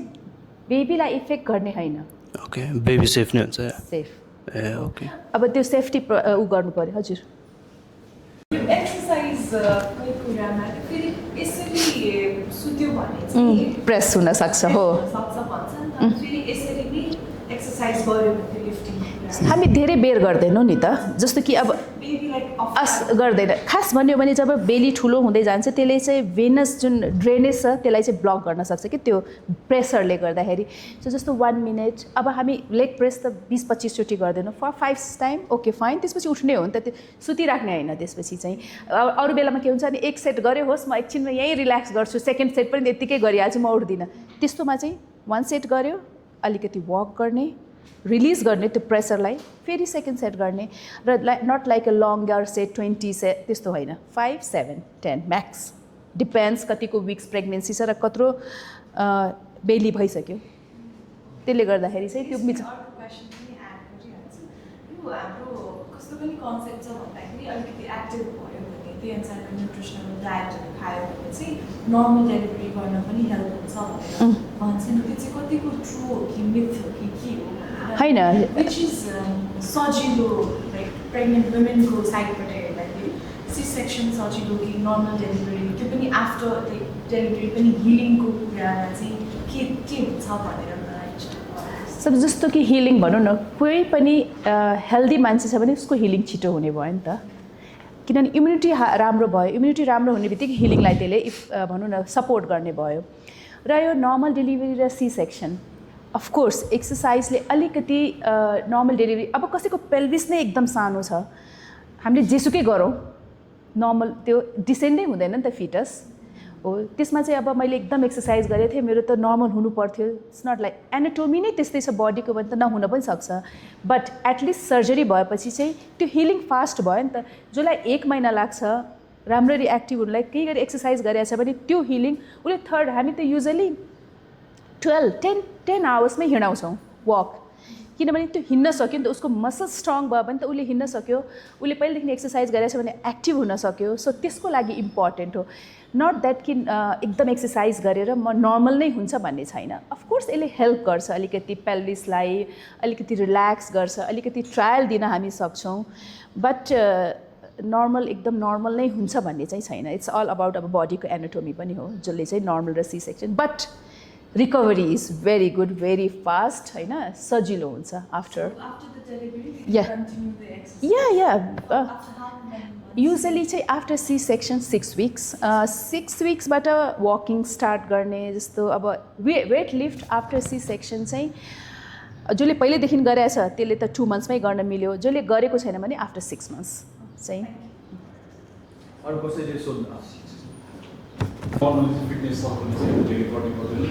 सो मेरो क्वेसन चाहिँ जस्तै नर्मली केटीहरूमा चाहिँ अब स्ट्रेन्थ ट्रेनिङ गर्दाखेरि चाहिँ ब्रेसिङ गर्दाखेरि चाहिँ अलिकति प्रब्लम आउन सक्छ नि। जस्तै हाम्रो केटीहरूको बडीमा पेल्भिक फ्लोर पनि अलिक हलो हुन्छ होइन, मेन्समा अलिक डिफ्रेन्ट हुन्छ है। सो त्यो ब्रेस गर्दाखेरि चाहिँ अब strength training, for example strength training अलिकति बडी ब्रेस प्रपरली गर्नुपर्ने हुन्छ है। सो त्यो हिसाबले चाहिँ कस्तो के इफेक्ट गर्न सक्छ? ब्रेथ होल्ड गर्ने, ब्रेथ होल्ड त्यो चाहिँ हो। जस्तो कि लामो समयसम्म जुनमा ब्रेथ होल्ड गर्छ त्यो एक्सर्साइज चाहिँ नगर्ने। सो त्यो अलिकति लोवर वेटमा गर्दाखेरि त धेरै लामो हामीले प्रेसर, अब फर इक्जाम्पल मैले 20 kg उठाइरहेको छु भने त त्यस्तो विधि मलाई त चाहिएन नि त, कोर त्यस्तो विधि इङ्गेज गर्नु पऱ्यो नि ठिक्कको। अब मैले 80 उठाउँदाखेरि त I have to hold that के। सो जसले पहिल्यैदेखि गरिरहेको छ भने फरक परेन, जो स्टार्टर छ भने तिनीहरूलाई चाहिँ त्यो ब्रेथ होल्ड गर्दाखेरि चाहिँ अक्सिजन पुगेन नि त ब्रेनलाई, फिटसलाई, हामीलाई जुन चाहिँ एकदम कन्टिन्युसली चाहियो। सो त्यो चाहिँ हामीले विचार गर्नुपर्छ कि उसको लिमिटेसन, उसले कतिको गरिरहेछ। लामो समयसम्म होल्ड गर्न चाहिँ त्यस्तोमा मिल्दैन, किनभने अक्सिजन डिमान्ड चाहिँ बढ्छ नि त प्रेग्नेन्सीमा त अलिकति। त्यसले एउटा प्रेसर पनि क्रिएट गर्यो एब्डोमेन, त्यसले नि इफेक्ट गर्छ होइन। अब जस्तो हाम्रो त कोर मसल्स त चाहियो नि पछिको लागि पनि त्यो रिकभरीको फेजमा चाहिँ। सो त्यो कोर मसल्सलाई इङ्गेज गर्ने हो, तर कतिको लिमिट। अब फर इक्जाम्पल 36 विक्सको प्रेग्नेन्सी छ भने त उसको त्यो कोर मसल हामीले कति बेरसम्म इङ्गेज गर्न सक्छौँ, सासै फेर्न सक्दैन। यतिकै त बेलीले गर्दाखेरि चाहिँ उसको सर्टनेस अफ ब्रेथ हुन्छ, खिचिराखेको हुन्छ, अनि अक्सिजन डिमान्ड बढ्दै जाने हो। सो त्यस्तो बेलामा चाहिँ ठिक्कको अब ओके यो 5 मिनट भनौँ न 1 मिनट उसले गरिरहेछ, 30 सेकेन्डको होल्डले फरक परेन कि। सो लाइक यही कोरकै कुरामा अब प्रेग्नेन्सीको बेला कोर एक्सर्साइज लाइक क्रन्चेस त आई थिङ्क पोसिबल हुँदैन बेलीले गर्दाखेरि, राइट? सो प्ल्याङ्क कस्तो हुन्छ? मोडिफाइड प्ल्याङ्क, नी बेन्ड गरेर गर्न मिल्छ, किनभने त्यो बेलीलाई उ भयो नि त अलिकति। तर मलाई चाहिँ के लाग्छ भने एउटा डर, अब गरिरहेछ फर इक्जाम्पल प्ल्याङ्क नी बेन्ड गरेर गरिरहेछ, सडन अब डिजिजनेसबाट ऊ हुनसक्छ नि, लड्यो थाकेर टायर्डले पनि, थाक्यो भन्दा पनि डिजी भयो, हात छोडिदियो, डाइरेक्ट इम्प्याक्ट त बेलीमै भयो। सो तल चाहिँ केही एउटा सेफ्टीको लागि केही एउटा स्पन्जी या केही समथिङ अर टावल त्यो हुने बित्तिकै डाइरेक्ट इम्प्याक्ट नहोस्, ट्राउमा भइहाल्यो भने पनि त्यो चाहिँ हामीले सोच्नुपर्छ, त्यो चाहिँ याद गर्नुपर्छ। अहिले ठ्याक्क अघि याद देखाइराख्नु, ठ्याक्क आयो उसको। म आई रियली एप्रिसिएट हर के यो जुन game. She was 7 months pregnant त्यति बेला, तर उसले कसैलाई भनेको थिएन, किनभने उसलाई चाहिँ उसको इन्स्ट्रक्टर, उसको हस्बेन्ड, उसको डक्टरलाई मात्र थाहा थियो कि सी इज प्रेग्नेन्ट। अनि उसले चाहिँ यो गेम जितेपछि बल्ल अनाउन्स गर्यो। तर उसको जुन गियर थियो प्लस एब्डोमिनल, उसलाई सोध्यो कि हाउ यु डिड। सो उसले एब्डोमिनल सपोर्ट राखेको थियो कि एउटा layer of extra to support the in case केही भइहाल्यो भने चाहिँ त्यसलाई चाहिँ ट्रमा नहोस् भनेर। सो हामीले पनि आफूले केही गर्दाखेरि चाहिँ गर्दा हुनसक्छ नि त। सो त्यो ट्राउमालाई कसरी बचाउन सकिन्छ, भइहाल्यो भने कसरी गर्दाखेरि चाहिँ बेटर हुन्छ, त्यो चाहिँ याद गर्नुपर्छ। फर इक्जाम्पल डेडलिफ्ट नै गरिरहेछ भने बेल्टहरू, अरूलाई चाहिँ एक सेट विदाउट बेल्ट नै गर भन्न मिल्छ भने प्रेग्नेन्टलाई हुँदैन। त्यो सपोर्ट चाहिँ चाहिन्छ कि चाहिन्छ नै। लोवर गर्छु नि हामी, माथि त गर्दैनौँ नि त। सो इट्स लोवर यो सेगमेन्ट भन्छ कि युट्राइन सेगमेन्ट तलतिर हुन्छ, जो तल मिल्छ त्यो सेफ हो। त्यस कारणले मटर्निटी बेल्ट जुन आउँछ नि ठ्याक्कै यहाँ सपोर्ट हुन्छ कि यसलाई चाहिँ यसरी होल्ड गर्छ कि त्यो बेल्टले, त्यो लगाउन सकिन्छ प्रेग्नेन्सीमा, त्यो पनि एउटा हेल्पफुल। ओके, हजुरले केही सोध्न अझै खोज्नु भएको थियो जस्तो लाग्यो, प्लिज उहाँलाई एकचोटि माइक। सो तपाईँले त्यो ल्याक्टिक एसिड बडी बिल्डअप हुँदाखेरि एक्सर्साइज गर्दाखेरि अझै बडी बिल्डअप हुन्छ नि त, पछि गएर त ग्लुकोज नै चेन्ज हुने ब्लड सुगरमा गएर, इभन त्यसले के इफेक्ट गर्छ त बेबीलाई फिटसलाई? खास चाहिँ प्रेग्नेन्सीमा जुन डायबिटिज हुन्छ डाइरेक्ट चाहिँ मदरलाई चाहिँ ब्लड सुगर हाई हुन्छ र बेबीको चाहिँ लो हुन्छ, किन हामी मेडिसिन दिएर हुन्छौँ नि त, त्यसले गर्दा चाहिँ हाइपोग्लाइसेमिक बेबी हुन्छ। अनि अब गर्दै नगरिकन यत्तिकै बस्यो भने चाहिँ झन् हाम्रो ब्लड सुगर बढ्दै गयो। फ्याटले त हो नि, फ्याट अकुमुलेट भएपछि नै सुगरलाई पनि त्यसले गर्ने भयो, इन्सुलिन रेसिस्टेन्ट भयो। सो त्यसले गर्दा वर्कआउट गर्दै हामीले चाहिँ त्यो ब्यालेन्स हाम्रो चाहिँ, त्यही भएर एभ्री डायबेटिक मदरलाई चाहिँ ग्लुकोमिटर दिएको हुन्छ just to check if you feel something. अनि त्यो गर्दै तर एक्सर्साइज छोडेर उसलाई रेस्ट गरायो भने झन् वर्स्ट एन्ड वर्स्ट हुँदै जाने हो। सो त्यो चाहिँ कन्टिन्यू गर्नुपर्छ एनी काइन्ड अफ। अब कसैले एकदम हाई इन्टेन्सिटी गरिरहेछ र प्रेग्नेन्सीमा नसकेको भने एटलिस्ट हामीले वक गराउन सक्यौँ, थोरै वेट लिएर ट्रेनिङ गराउन सक्यौँ। सो त्यो कन्ट्रोल एकदमै इम्पोर्टेन्ट छ प्रेग्नेन्सीमा चाहिँ डायबिटिजलाई चाहिँ। तर जस्तो कि अब ल्याक्टिक एसिड बढ्यो भनेर चाहिँ हामीले प्रेग्नेन्सीमा चाहिँ नगराउने भन्ने चाहिँ छैन। Any kind of some different maybe अब त्यो गरिरहेको थियो भने अरू कुनैमा गर्ने कि, तर त्यो गराउनै पर्छ। रेस्ट चाहिँ हुँदैन, रेस्ट चाहिँ हुँदैन। रेस्ट कस्तो कन्डिसनमा हुन्छ, एकदम लो लाइन प्लासेन्टा छ, ब्लिडिङ भइरहेछ हो, त्यसमा हामीले रेस्ट भन्छौँ। अदरवाइज त प्रेग्नेन्सी चाहिँ हिँड्नै पर्छ, केही न केही गर्नु पऱ्यो। किनभने बस्दाखेरि अर्को प्रब्लम के भयो भने रेस्ट गराउँदाखेरि प्रेग्नेन्सीमा चाहिँ क्लट हुन सक्ने चान्सेस हाई भयो। कम्प्लिट बेड रेस्ट गर्यो उसको बेनिफिटको लागि, त्यो क्लट गएर ब्रेनमा बस्छ, ब्रेन ह्यामरेज हुने भयो, त्यो त मोर डेन्जर भयो नि त। त्यस कारणले हामीले बेनिफिट पनि हेर्नु पऱ्यो। सो त्यो अनुसार चाहिँ हामीले गर्छौँ। मेरो एक्सपिरियन्स भन्छु, एउटा प्रेग्नेन्ट पेसेन्ट थियो, 9 विक्समा आयो, उसले चाहिँ नर्मल कन्सिभ गर्न नसकेर चाहिँ असिस्टेड भनौँ न अरू तरिकाबाट उसले कन्सिभ गरे, आइभिएफ पनि होइन। सो त्यस्तोमा चाहिँ हर्मोनल सप्लिमेन्ट दिन्छ। 9 विक्समा एकैचोटि सडन ऊ फेन्ट भएर आयो इमर्जेन्सीमा। हेर्दाखेरि चाहिँ अब हामीले सोच्यौँ प्रेग्नेन्सीले गर्दा भमिटिङ यताउति, अनि त्यसपछि चाहिँ फेन्ट भयो, वान साइड उसको प्यारालाइसिस, उसले मुभै गर्न सकिरहेको थिएन। पछि हेर्दाखेरि चाहिँ उसको त्यो हर्मोनले गर्दाखेरि त्यो क्लट ब्रेनमा गएर बस्यो अनि brain hemorrhage, and she is only 9 week pregnant. अनि प्रेग्नेन्सी निकाल्यो भने चान्सेस अफ ब्लिडिङ हाई, किनभने उसको क्लटको लागि चाहिँ हामीले मेडिसिन दिइरहेको छौँ, ब्लड थिनर दिने बित्तिकै त प्रेग्नेन्सी केही गरी हामीले उसले चाहिँ आएर के भन्यो भने बोल्दै थियो मलाई, म्याम प्लिज मलाई बचाइदिनु, मेरो यो बेबी चाहिँ म फेरि त पाउन सक्छु नि, मलाई यो निकालिदिनु, उसले भन्यो। हामीले डिस्कसन गऱ्यौँ, न्युरोसर्जन हामी सबैजना बस्यो, किनभने यो कम्प्लिकेसन यस्तो छ कि निकाल्यो भने पनि जान सक्छ, राख्यो भने पनि जान सक्छ। सो के गर्ने त? हामीले प्रेग्नेन्सी उसलाई के भन्यो भने यसलाई कन्टिन्यू गर्दै गरौँ, तपाईँको ब्रेनको क्लट हेर्दै जान्छौँ, यो घट्यो भने तपाईँको प्रेग्नेन्सी पनि कन्टिन्यू हुन्छ। र त्यस्तोमा फेरि हिँडाउनु मिल्दैन, रेस्ट गर्नुपर्छ, किन त्यो क्लट रप्चर भयो भने त अर्को प्रब्लम भयो, त्यो त एक ठाउँमा बसिरहेछ। सो उसलाई अलिअलि बसेरै के उसलाई एक ठाउँमा बसेर तिमी एक्सर्साइजहरू गर, आफ्नो भनौँ न अप्पर बडीको गर, खुट्टाहरू पनि अलिकति बसेर पनि त एक्सर्साइज गर्न सकिन्छ। त्यो पनि तपाईँले सिकाउनुपर्छ कि त्यस्तो कन्डिसनमा के गर्ने त, बसेर पनि त एक्सर्साइज त हुन्छ नि, हिँडिराख्नुपर्छ भन्ने छैन। र लक्किली एट 37 विक्समा हामीले त्यसको सर्जरी गर्यो। तर हामीले कन्सेन्ट के लियौँ भने कि तिम्रो सर्जरी गर्दाखेरि ब्लिडिङ हामीले इनकेस रोक्न सकेन भने तिम्रो युट्रस पनि निकाल्नु पर्न सक्छ र तिमीलाई भेन्टिलेटरमा पनि राख्नु पर्न सक्छ, कन्सेन्ट। त्यसरी हामीले सर्जरी गर्यो। अब बाई लक सबै टिम राम्रो थियो, सपोर्टले गर्दाखेरि त्यो पेसेन्ट राम्रो भएर घर गयो र फलोअपमा आउँछ। She so thankful. अनि म अझै पनि सम्झिन्छु, उसले भनेको मलाई बचाइदिनु, यो बच्चालाई जेसुकै होस्, उसले त्यो भनेको थियो। पछि उसले भन्यो कि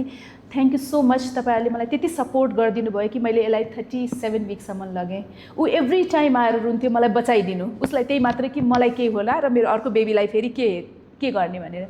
सो त्यस्तोमा अब एक्सर्साइज के गर्ने त त्यो कन्डिसन त अब गर्न मिलेन सो बसेर भए पनि ब्रिदिङ एक्सर्साइज खुट्टा स्ट्रेच गर्ने त्यो चाहिँ हामीले सिकाउनुपर्छ त्यस्तो कन्डिसनहरूको लागि पनि हुन्छ जुन चाहिँ अब हाई रिस्क प्रेग्नेन्सिजहरूलाई चाहिँ सो लाइक तपाईँ ठिक छ सुनिरहेको छु नि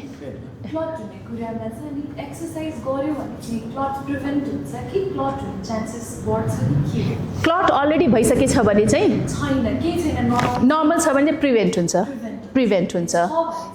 हुँदैन छ भने चाहिँ गर्न दिँदैनौँ रेस्टै गर्छौँ सो रेस्ट गर्ने भनेपछि अब सुतिराख्यो झन् त्यसले त प्रब्लम गर्ने भयो नि त अरू कम्प्लिकेसन सुतिरहेको चाहिँ डायबिटिज हुने चान्सेस भयो नि त हो त्यस्तोमा चाहिँ बसेर ब्रिदिङ एक्सर्साइज स्ट्रेचिङ एक्सर्साइज हात खुट्टा अलिकति तन्काउने अलिअलि भए पनि 5 मिनट 7 मिनट वक गर्ने त्यो चाहिँ गर्नुपर्छ सो सिटिङ एक्सर्साइजको नि एउटा अवेरनेस हुनु पऱ्यो Oh, yeah. Right sitting Yeah, exercise हो, पनि त्यो छ पनि एकदम। ओके सो इफ क्लट छैन भने त्यो त थाहा हुँदैन थाहा हुँदैन, कताबाट थाहा हुन्छ त्यो थाहा भए त इट्स भेरी गुड नि त्यो थाहा हुँदैन मेरो पनि सालमा त्यही प्रब्लम थियो 26 इयर ओल्ड अनि लगभग 7 मन्थतिर मिसक्यारेज भयो बच्चा पनि त्यो लाइक फोटो हेरेको थिएँ हेर्न लागेको थिएन अनि तर डक्टरहरू यस्तो त केही थिएन अलिकति मैले म पनि सँगसँगै हेर्थेँ यहीँ केएमसीमा जसाको बेलामा अनि के अरे ब्लड प्रेसर हाई अनि त्यसपछि त्यो पानी जमेको के भन्ने डक्टर म पनि मिसक्यारेज गरेको थिएँ तर लास्टमा मिसक्यारेज पनि भयो मलाई पनि हिँड्दै नहिँड्नु भनेको थियो क्या मैले चाहिँ अनि खास हल्का एक्सर्साइज गर्नुपर्ने हिँड्नुपर्ने होइन भनेको थिएँ तर डक्टरले चाहिँ कम्प्लिटली बेड रेस्टै गराएको थियो मेबी अब त्यो साल तल थियो कि प्रेग्नेन्सीको टाइममा कुनै ब्लिडिङहरू भएको थियो कि त्यस्तो कन्डिसनमा चाहिँ रेस्ट गर्न भन्छौँ होइन तर त्यो अब रेस्ट पिरियडमा त हामीले डाइट पनि त मिलाउनु पऱ्यो नि फुड इन्टेक एकदम हाई छ होइन क्यालोरी भनौँ न 25 खाइरहेछ र पुरै कम्प्लिट रेस्टमा छ भने चाहिँ त्यो पनि त एउटा रिस्क फ्याक्टर भयो मेबी अब त्यति बेला चाहिँ सडन ब्लड प्रेसर हाई थियो कि तपाईँले भन्नुभएको जुन टाइम छ नि त्यो टाइममा चाहिँ ब्लड प्रेसर बढ्न सक्ने टाइम हो र त्यो क्लट त एनिवेयर जान सक्छ ब्रेनमा जान सक्छ हार्टमा जान सक्छ र बेबीमा पनि जान सक्छ जसले गर्दाखेरि बेबीको ब्लड सर्कुलेसन भएन र इन्ट्रा युट्राइन डेथ हुन सक्ने चान्स त्यो भयो कि सो त्यो ब्लड प्रेसर भएको बेलामा एकदम हाई छ भने चाहिँ एक्सर्साइज गर्न भन्दैन किनभने त्यो हाई हुँदाखेरि थाहा हुँदैन सडन कोल्याप्स हुनसक्छ कि बेहोस हुन्छ कि ब्लड प्रेसर एकै सडन सुटअप भएर तर त्यो कन्डिसन नआओस् भनेर प्री गर्ने हो नि त यो कन्डिसन नआओस् भनेर त्यसको हामीले चाहिँ रेमेडी के छ त पहिलेदेखि स्टार्ट गर्नु पऱ्यो पहिलेदेखि नै अवेर हुनु पऱ्यो र पहिलेदेखि चाहिँ हामीले त्यो आफूलाई फिट गर्नु पऱ्यो कि ओके अब म फिटनेस गरेर सबै हेरेर ओके प्लान गर्ने हो किन प्रेग्नेन्सीमा ब्लड प्रेसर बढ्ने चान्स त छँदैछ not related only as pregnancy as such हर्मोनले गर्दाखेरि ब्लड प्रेसर र डायबिटिज यो एकदम ऊ हो कि त्यस कारण चान्सेस त्यो हुनसक्छ त्यो चाहिँ अर्को भनेको चाहिँ कोर्टिलोनहरू पनि चलाएको त्यो चाहिँ एकदम हाई डोज थियो होइन तिनीहरूले चाहिँ कस्तो गर्छ कस्तो मतलब कर्टिजोन किन चलाएको थियो होइन कोर्टिलोन के भन्ने त्यस्तो अब त्यस्तो मेरो नामलाई स्टेरोइड्स दिएको थियो त्यो चाहिँ एकदम हाई डोज चाहिँ धेरै मान्छेबाट चलाएको थियो 100 इन्जेक्सन हो कि ट्याब्लेट अर्ली प्रेग्नेन्सीमा कि लेटमा सुरुदेखि नै होला एउटा चाहिँ प्रोजेस्ट्रोन दिन्छौँ कि जुन चाहिँ कहिलेकाहीँ फिटसले राम्ररी डेभलप गरेको हुँदैन त्यसलाई चाहिँ तर यो धेरै लामो समयसम्म दिँदैनौँ किनभने त्यही प्रब्लम हुनसक्छ भनेर युजली अराउन्ड 14 विक्ससम्म टु 16 विक्ससम्म दिन्छौँ त्यसपछि त्यो स्टप गरिदिन्छौँ र अर्को हामी प्रेग्नेन्सीमा दिने भनेको चाहिँ हाई डोजमा ब्लड थिनर दिन्छौँ ब्लड थिनर चाहिँ आजकल चाहिँ आफ्टर 30 एज छ भने सबैलाई दिन्छौँ प्रेग्नेन्टहरूलाई चान्सेस यही मतलब प्रेग्नेन्सी इन्ड्युस्ड हाइपरटेन्सनलाई चाहिँ डिले गर्न सकौँ क्लट फर्म नहोस् भनेर चाहिँ त्यो दिन्छौँ कर्टिजोन एज सच हर्मोन त्यस्तो हाई डोजमा चाहिँ दिँदैन आइरन क्याल्सियम र आजकल चाहिँ हामीले एकदमै दिने भनेको ब्लड थिनर त्यो चाहिँ सबैलाई दिन्छौँ अहिले चाहिँ मेबी अब अरू कुनै मेडिसिन थियो कि अरू या ब्लड कुनै अरू डिजिज थियो कि जसले गर्दाखेरि दिनु पर्यो भनौँ न कुनै स्किन डिजिजहरू हुन्छ कुनै हाई रिस्क प्रेग्नेन्सी केही होला त्यस कारणले एक्स्ट्रा केही दिएको हो मेबी मलाई लाग्छ कि हो त्यो हुनसक्छ न त यस्तै नर्मल प्रेग्नेन्सीलाई चाहिँ ऊ गर्दैन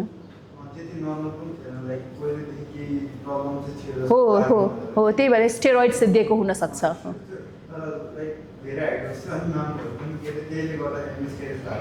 no I don't think so होइन अर्को रिजन के हुनसक्छ त्यो टाइममा चाहिँ ब्लड सुगर बढ्यो भने पनि हुनसक्छ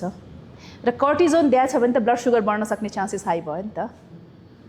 केही गरी स्टेरोइड्स दिएको छ भने चाहिँ ब्लड सुगर बढ्न सक्छ सो त्यही भएर कहिलेकाहीँ चाहिँ हामी प्रेग्नेन्ट छ र डायबिटिज छ भने स्टेरोइड दिँदैनौँ किन त्यसले ब्लड सुगर बढाउँछ कि स्टेरोइडले जहिले पनि सो मेबी कुनै कम्प्लिकेसन थियो होला र तपाईँको कुरा सुन्दा मलाई मोस्ट प्रोबब्ली ब्लड प्रेसर नै हो जस्तो लाग्छ नम्बर 1 त्यही हो किन त्यही नै हुनसक्छ त्यो टाइममा हुने भनेको सो अब नेक्स्ट प्रेग्नेन्सी प्लान गर्दाखेरि सुरुदेखि नै वर्कआउट राम्रो गुड एक्सर्साइज र प्रेग्नेन्सीभरि गर्ने हो त्यो एक्सर्साइज एटलिस्ट भनौँ न वेट ट्रेनिङ गर्न नसके वक त गर्न सक्छ नि half an hour 45 minutes straight walking त गर्न मिल्यो एब्डोमिनल सपोर्ट लगाएर बेल्टहरू पाउँछ त्यो लगाएर हिँड्न त सक्यो नि जसले गर्दाखेरि हामीले त्यसलाई तर हामीले पहिलेदेखि त्यस्तोहरूमा ब्लड थिनर चाहिँ सुरु नै गरिदिन्छौँ फर्स्ट ट्राइमेस्टरदेखि नै ब्लड थिनर दिन्छौँ त्यस्तो खालको प्रेग्नेन्सीमा हाई रिस्क प्रेग्नेन्सीहरूमा प्रेग्नेन्सी जुन ब्लड प्रेसर बढ्यो नि त्यसबाट युरिनबाट प्रोटिन पनि लिक हुन थाल्छ नि त त्यो ब्लड प्रेसर बढेकोले गर्दाखेरि युरिन किन किडनीलाई असर गर्ने भयो नि त ब्लड प्रेसर बढ्ने बित्तिकै त किडनीलाई फर्स्ट हो नि त सो युरिनमा चाहिँ प्रोटिन देख्न थाल्छ कि लस हुन थाल्यो र त्यस्तो खालको कन्डिसनमा जबसम्म बेबी पेटमा छ यो प्रब्लम हुन्छ नि बेबी निस्केपछि नर्मल फेरि किन त्यो प्लासेन्टाले गरेको हो नि त त्यो प्रब्लम सो त्यो नट बिकज कि कुनै स्पेसल डिजिज यो प्रेग्नेन्सी इन्ड्युस हाइपरटेन्सन त्यही भन्छ प्रेग्नेन्सीभित्र छ ब्लड प्रेसर हुन्छ बेबी निस्किने बित्तिकै नेक्स्ट डेदेखि ब्लड प्रेसर नर्मल हुन्छ एकदमै अचम्म छ त्यो चाहिँ सो त्यही भएर चाहिँ पहिल्यैदेखि हामीले मेन त्यही भएर यो अवेरनेस प्रोग्राम गरेको कि हामी पहिला जस्तो छैन नि कि मान्छे एकदम मेहनत गर्थ्यो एकदमै एक्टिभ हुन्थ्यो र प्रेग्नेन्ट भयो एकदम नर्मल थियो अहिले छैन अहिले एकदम सेडेटरी लाइफस्टाइल छ लेट म्यारिज छ प्लस हाम्रो फुड त अब भनौँ न घरको दाल भात खानु भनेको त टर्चरै हो सबैलाई बाहिर मजाले यस्तो ल्याभिस फुड सो त्यो सबै कुरा हो कि न्युट्रिसनहरू main important so during any phase of pregnancy steam र साउना कतिको सेफ हुन्छ त्यो रिकमेन्ड गर्नुहुन्छ तपाईँ स्टिम एन्ड साउना डिहाइड्रेसन हुनसक्छ नि त त्यो तातो उसमा र मैले भनिहालेँ अघि अक्सिजन डिमान्ड हाम्रो अरू टाइमभन्दा प्रेग्नेन्सीमा बढी भयो जानै नमिल्ने होइन मिल्छ 5 मिनट्स 2 मिनट्स अब आफू एकछिन बस्यो नट लाइक कि 15 मिनट कन्टिन्यू बसिरहेछ त्यसले त्यति विधि बेनिफिट गर्छ जस्तो लाग्दैन मलाई मेरो आफ्नो एक्सपिरियन्स होइन म आजसम्म यति वर्ष 16 इयर्स 15+ इयर्स भइसक्यो एक्सर्साइज गरेको म कहिल्यै साउना बसेको छैन एक त मसँग टाइम छैन त्यसमाथि मलाई चाहिँ I don't have that patience कि बसेर अब अलिकति एकछिन अब मसल रिल्याक्स गर्नलाई त एकछिन 5 मिनट्स होइन प्रेग्नेन्सीलाई पनि त्यही हो पानी खाँदै हाइड्रेट गर्दै किन डिहाइड्रेसन हुनसक्ने चान्स भयो नि त अनि आफूलाई अलिकति पनि डिजी जस्तो फिल भयो नो सो फ्यु टाइम मात्र मिल्यो डिहाइड्रेसन भयो त्यो पानी खाँदै गर्दै होइन हजुर तर पुरै लक गरेर पुरै अक्सिजनै नपुग्ने गरी चाहिँ गर्न मिलेन सो डाक्टर गुम्बु मैले हाम्रो अहिलेको सम्मको कन्भर्सेसन बुझ्दाखेरि चाहिँ हामीले जे एउटा नर्मल डे टु डेमा गर्नुपर्ने त्यो गरिराख्यौँ भने प्रेग्नेन्सी पनि कम्फोर्टेबल हुने रहेछ एन्ड लाइक हामी एज ट्रेनर्स जसरी हामीले प्रिच गर्छौँ कि it's always better to start early whether or not you're pregnant होइन फ्युचरमा गएर anything any obstacles that may come त्यसलाई चाहिँ सजिलो नै हुन्छ समवेयर सम हाउ एउटा इभन पेनको टलरेन्स मात्रै पनि भनौँ होइन त्यसले पनि सजिलो हुँदो रहेछ लास्ट एउटा प्रेग्नेन्सी रिलेटेड मेरो क्युरियोसिटीको क्वेसन जति कमन अहिले सी सेक्सन भएर आएको छ होइन एक्सर्साइजको डाइरेक्ट रिलेसन छ सी सेक्सन र नर्मल डेलिभरीको लागि एक्सर्साइजको डिरेक्ट इम्प्लिकेसन छ र त्यसमा कि एक्सर्साइज जस्तो म फिट छु म हेल्दी छु म मस्क्युलर छु म प्रेग्नेन्ट भएँ अनि त्यसपछि त्यसले गर्दा चाहिँ मेरो नर्मल डेलिभरी गर्न सक्ने एबिलिटी र यदि म गर्दिनँ त्यसले गर्दाखेरि चाहिँ more chances of C section भन्ने डिरेक्ट रिलेसन छ यस्तो छ एक्सर्साइज गऱ्यो भने आफ्नो मसल्स आफ्नो बोनको जुन भनौँ न फ्लेक्सिबिलिटी होइन त्यसले चाहिँ असर गर्छ अफकोर्स त्यसले चाहिँ अलिकति भए पनि हेल्प गर्छ सो अब नर्मल डेलिभरी गर्न अब एक्सर्साइज गर्ने बित्तिकै मेरो अघि नै मैले भने नर्मल हुन्छ भन्ने छैन नि पेल्भिसै राम्रो छैन भने चाहिँ नर्मल हुने त नहुन पनि त सक्छ नि तर एटलिस्ट एक्सर्साइज गरिराख्यो भने चाहिँ you can like try at least त दिन सक्यो नि त नर्मलको लागि चाहिँ होइन र अलिकति बढी भनौँ न पुसिङको बेलामा अरू जस्तो अरू मान्छे छ जसले कहिले एक्सर्साइज गरेको छैन उसले मैले याद गर्छु टायर्ड हुन्छ कि अनि उनीहरूले आफै भन्छ प्लिज म सक्दिनँ प्लिज म सक्दिनँ तर जसले अलरेडी पहिल्यैदेखि एक्टिभ छ भने उसले भन्छ म ट्राई गर्छु I will try my best अनि सो हामीलाई पनि इजी भयो नि त उसले ट्राई गर्छु अनि हामी त मोनिटर गरिरहेको हुन्छ एभ्री बेलामा बेबीको हार्ट बिटहरू अनि सँगसँगै सबै मोनिटर हुन्छ सो त्यसमा चाहिँ हामीले उसलाई हेल्प गर्छ अब म सक्दिनँ भनेपछि त वाट क्यान बी डु होइन त्यो पनि एउटा करेज आउने रहेछ मैले हेरेको जसले चाहिँ वर्कआउट गरेको छ नि उनीहरूले जहिले पनि I will try doctor please I will try okay if you can होइन हामीले चाहिँ यसलाई अफकोर्स जहिले पनि नेचुरल इज अलवेज गुड नि एक्ज्याक्टली तर त्यही हो आजकल चाहिँ त्यही कम्प्लिकेसन मैले भने अनि हाइपरटेन्सन र ब्लड सुगर हुनेहरूको डायबिटिसको चाहिँ बेबी जहिले पनि ठुलै हुन्छ त्यसले गर्दा नर्मल डेलिभरीलाई गाह्रो हुन्छ basically at the end of the day जति वर्कआउट गर्यो जति एक्सर्साइज गर्यो अगाडिदेखि नै त्यति नै लाइफै इन जेनरलै बेटर र सजिलो भएर एउटा त्यो हुनु पर्यो कि फिट हुनु पर्यो जेको लागि पनि फिटनेसै नम्बर 1 रहेछ नि त सो कसरी हुने वक गरेर हुन्छ कि वर्कआउट गरेर हुन्छ कि केही न केही गर्नु पर्यो नट यत्तिकै चाहिँ केही पनि आउँदैन केही पनि पाउँदैन त्यही त एक्ज्याक्टली अब बिस्तारै म प्रेग्नेन्सीबाट अलिकति पर गएर मेन्स्ट्रुअल साइकलहरूको अराउन्डमा होइन just let's also explore the female body in ways other than pregnancy होइन मेन्स्ट्रुअल साइकलको ट्रुथ र मिथको हिसाबले नै कुरा गरौँ अब जस्तो मैले रिसेन्टली एउटा स्टडीहरू पढिरहेको थिएँ वेयर कहाँ भनेको छ भने you don't have to plan your workout according to your menstrual cycle भनेर जुन चाहिँ पहिला चाहिँ मेन्स्ट्रुअल साइकलको वरिपरि अब गर्नु हुँदैन अलिकति लाइटर अलिकति यो त्यो पनि मैले अब जति बुझेर आएँ त्यो भनेको यु हेभ आफ्नो बडीले केही न केही क्युज त दिइहाल्छ whether around menstrual cycle whether for a man or a women कि एक्सर्साइज आज अब जस्तो म आज अलिक स्ट्रेस्ड आउट छु वेदर मेरो थकाइले होस् या मेन्टल स्ट्रेस होस् त्यति बेला अब हामीले पनि एडभाइस गर्छौँ कि अलिकति लाइटरै राखौँ कर्टिजोल नबढाउँ होइन अलिकति लाइटर राखौँ एक्सर्साइज चाहिँ गरौँ भनेर भन्छौँ अब मेन्स्ट्रुअल साइकलको अराउन्डमा के छ हजुरको एक्सपिरियन्स अनुसार कतिको इन्टेन्सिटी इन जेनरल सबै भनौँ न एक्सर्साइज गर्नु हुन्छ हुँदैन इन्टेन्स गर्नु एकदम हामीले चाहिँ जस्ट मेन्स्ट्रुअल क्र्याम्प छ नि त्यसलाई अलिकति हेल्प गर्छ कि एक्सर्साइजले त्यो एब्डोमिनल क्र्याम्पहरूलाई पनि त्यसले उ गर्छ कि पेन कम गर्छ सो एक्सर्साइज चाहिँ आफूले जुन पहिल्यैदेखि गरिरहेको छ त्यसमा केही चेन्ज ल्याउनु पर्दैन अब कसैलाई सिभियर पेन हुन्छ मेन्स्ट्रुअल क्र्याम्प हुन्छ उनीहरूलाई त त्यो डिस्टर्ब भयो नि त त्यसले हामीले गर भन्दा पनि उसले सक्दैन तर त्यो बेलामा गएर आराम गर्नु सट्टा एकछिन आएर एक्सर्साइज गर्ने हो त्यस्तो बेलामा चाहिँ साउना लिने रिल्याक्सेसन चाहियो नि त अलिकति बडीलाई सो त्यो टाइममा चाहिँ साउनाले अलिकति हेल्प गर्छ सो एक्सर्साइज जुन गरिरहेछ अर्को चाहिँ मलाई लाग्छ फिमेलहरूलाई चाहिँ गाह्रो हुने अब मेन्स्ट्रुअल ब्लिडिङ भइरहेछ अब कोही अलिकति हेभी ब्लिडिङ कसैको त हेभी पनि हुनसक्छ कसरी गर्ने मलाई अब मेसी हुनसक्छ अलिकति आजकल चाहिँ एकदम इजी छ मेन्स्ट्रुअल कप छ युज गर्न मिल्यो ट्याम्पुनहरू छ जुन चाहिँ अलिकति एक्सर्साइज गर्दाखेरि आफूलाई प्रब्लम भएन नि त हेभी ब्लिडिङ भयो भने पनि त्यस्तो विधि चाहिँ तुरुन्तै टोयलेट कुदिहाल्नुपर्ने भन्ने छैन नि त त्यो पनि अहिले त इजी त्यो पनि छ नि त्यो गर्न सक्यो फिजियोलोजिकली चाहिँ त्यस्तो केही पनि छैन गर्दा सक्छ भने गर्दा राम्रो गरेकै बेटर किनभने माइन्ड डाइभर्ट भयो नि त म एउटा एकदम लेमन क्वेसन नै भनौँ होइन भन्छु जस्तो I don't remember my aunts, my mom, होइन अब यो सोसाइटल इस्यु पनि हुनसक्छ I don't remember them complaining about menstrual cramps, होइन मलाई थाहै छैन यसो दुख्यो त्यसमा आज रेस्ट गर्छु मलाई त्यति याद छैन भनौँ न मेरो त्यो अब that could be societal reasons होइन which I think more so societal रिजन्सै होला त्यो तर अब रेस्ट गराइन्थ्यो 4-5 डेज अलग्गै एउटा उसमा बस्थ्यो त्यो किन अब त्यो रेस्ट गराउनलाई गरे हो कि त्यो अब छुन ब्लिडिङ भइरहेको बेला त्यो रिलिजियस रिजन्सले गरे हो कि विच इज अब त्यो अब त्यसको अर्को एउटा डिबेट छँदैछ तर अहिले जुन क्र्याम्प्सहरूको बारेमा बढी सुन्छौँ त्यो पनि अगेन सोसाइटी मोर कम्फोर्टेबल र मोर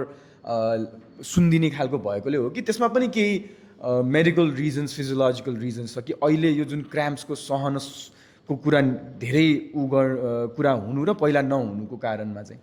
हजुरको अर्को हिसाबमा चाहिँ अहिले मेन्स्ट्रुअल एज पनि घट्यो नि त पहिला त 13-16 थियो अहिले 9-11 छ 9देखि 11को बिचमा चाहिँ पिरियड भइसकेको हुन्छ सो उनीहरूको ब्रेन कतिको डेभलप हुन्छ त्यो किन के कारणले त्यो यो सबै अगेन केही गरी मदर डायबेटिक मदर हो भने त्यो बच्चा जन्मिँदाखेरि चान्सेस अफ डायबिटिज भयो त्यो बच्चा ठुलै जन्मिन्छ त्यसमा चाहिँ उसको अब त्यसपछिको कुरा भनौँ फुड होइन हाम्रो सबै प्रोसेस फुड अहिले त पेस्टिसाइड सबैमा युज हुन्छ त्यस कारणले अहिले मेन्स्ट्रुअल एज अलिकति छिटो भयो र ब्रेन त त्यति डेभलप भएको छैन नि त 9मा सो उसको पेन टलरेन्स त्यो बच्चाहरूको कति नै हुन्छ र त्यो पनि एउटा रिजन हो अनि पहिला चाहिँ अलिकति लेट थियो अलिकति मेच्योरिटी पनि भइरहेको थियो त्यो पेनलाई पनि अलिकति सहन सक्ने सायद ऊ पनि थियो होला र अहिले चाहिँ डिफ्रेन्ट छ अहिले एकदम यङ एजमा 9 इयर्स अझ त्योभन्दा छिटो पनि छ सो त्यो छिटो हुनुको अरू पनि केही डिसएडभान्टेज हुन्छ डिसएडभान्टेज लाइक के फ्युचरमा कम्प्लिकेसन लामो पिरियडसम्म उसको पिरियड लामो भयो नि त फ्रम द 9 टु भनौँ न मेनोपज एज त 45 टु 52 हो नि त एक्सपोजर अफ द इस्ट्रोजेन एकदमै लामो भयो सो जति धेरै त्यो एक्सपोजर भयो फ्युचरमा chances of breast cancer ovarian cancer high भयो कि लामो एक्सपोजरले गर्दाखेरि चाहिँ त्यो कन्टिन्यू हर्मोन भयो नि त त्यो बाहेक त्यो बच्चाको ब्रेन पनि डेभलप भएको हुँदैन र उसले चाहिँ त्यो सबै सफर गर्नु पऱ्यो एउटा मेन्टल ट्रमा पनि भयो कि 9 इयर्सदेखिको उसलाई थाहा नै छैन मेरो बडी कस्तो छ र उसलाई अब सिकाउनुपर्छ यसरी प्याड राख्नु यसरी तिमीले हिँड्नुपर्छ यो तिम्रो बडीको फेरि बच्चालाई 9 वर्षको बच्चालाई हामीले भन्दाखेरि त एकदमै उसको मेन्टल लेभल कस्तो हुन्छ र इम्प्याक्ट भनेको त्यो long exposure of the hormone भयो मलाई चाहिँ एकदमै नै दुख्छ होइन but there is also this myth around त्यो औषधि खानु हुँदैन मेरो साथीहरू चाहिँ सहेर बस्छ they won't take any medication होइन सो त्यसले पनि मलाई चाहिँ पर्सनली स्ट्रेस हुन्छ जस्तो लाग्छ कि त्यो कुराले गर्दा यस हो काम गर्न सकेन नि त आफ्नो रेगुलर एक्टिभिटिज नै बन्द भयो नि त अब त्यो स्ट्रेस र अर्को रिजन चाहिँ त्यो मेन्स्ट्रुअल क्राम्प जुन चाहिँ बदर गरिरहेछ र आफ्नो काममा ह्याम्पर गरिरहेछ भने चाहिँ मेडिकल एडभाइस लिनै पर्छ कहिलेकाहीँ के हुन्छ भने मेन्स्ट्रुएसनमा जुन सिभियर क्राम्प हुन्छ एउटा अहिले एन्डोमेट्रियोसिस भन्छ कि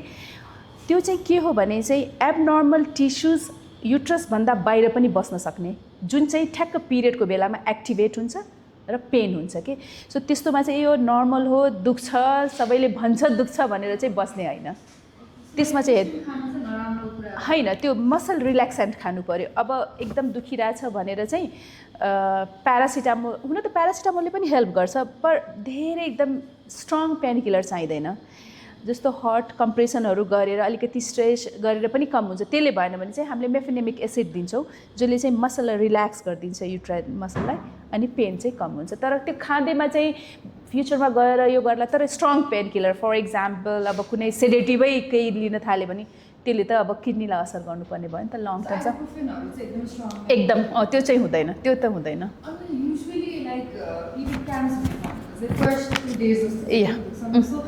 like what is the period that यो टाइम भन्दा त एकदमै पेनफुल भयो भने चाहिँ इट्स नट नर्मल होइन फर्स्ट सेकेन्ड डे पनि if it's painful if you can't do your daily work it's abnormal नि त होइन कि सबैलाई त हुँदैन नि त अरू मान्छे त काममा गइरहेछन् नि so there is something any problem should be there जुन मेन्स्ट्रुअल भनौँ नि अघि मैले जुन हर्मोनल त्यो गएर कहिलेकाहीँ युट्रसभित्र टाँसेको हुन्छ जुन चाहिँ केहीबाट पनि थाहा हुँदैन तर हामीले त्यस्तोमा चाहिँ हर्मोनल सप्लिमेन्ट दिन्छौँ कि त्यसलाई चाहिँ ब्यालेन्स गर्नलाई त्यो बढ्न नदिनलाई चाहिँ त्यसलाई एन्डोमेट्रियोसिस भन्छ चक्लेट सिस्ट भन्छौँ कि ठ्याक्क चक्लेट जस्तै भएर बस्ने हो कि ठ्याक्क चक्लेट जस्तै हुन्छ कि सर्जरी गर्दा पनि हामी कहिलेकाहीँ जिस्किन्छ आयो चक्लेट भनेर कि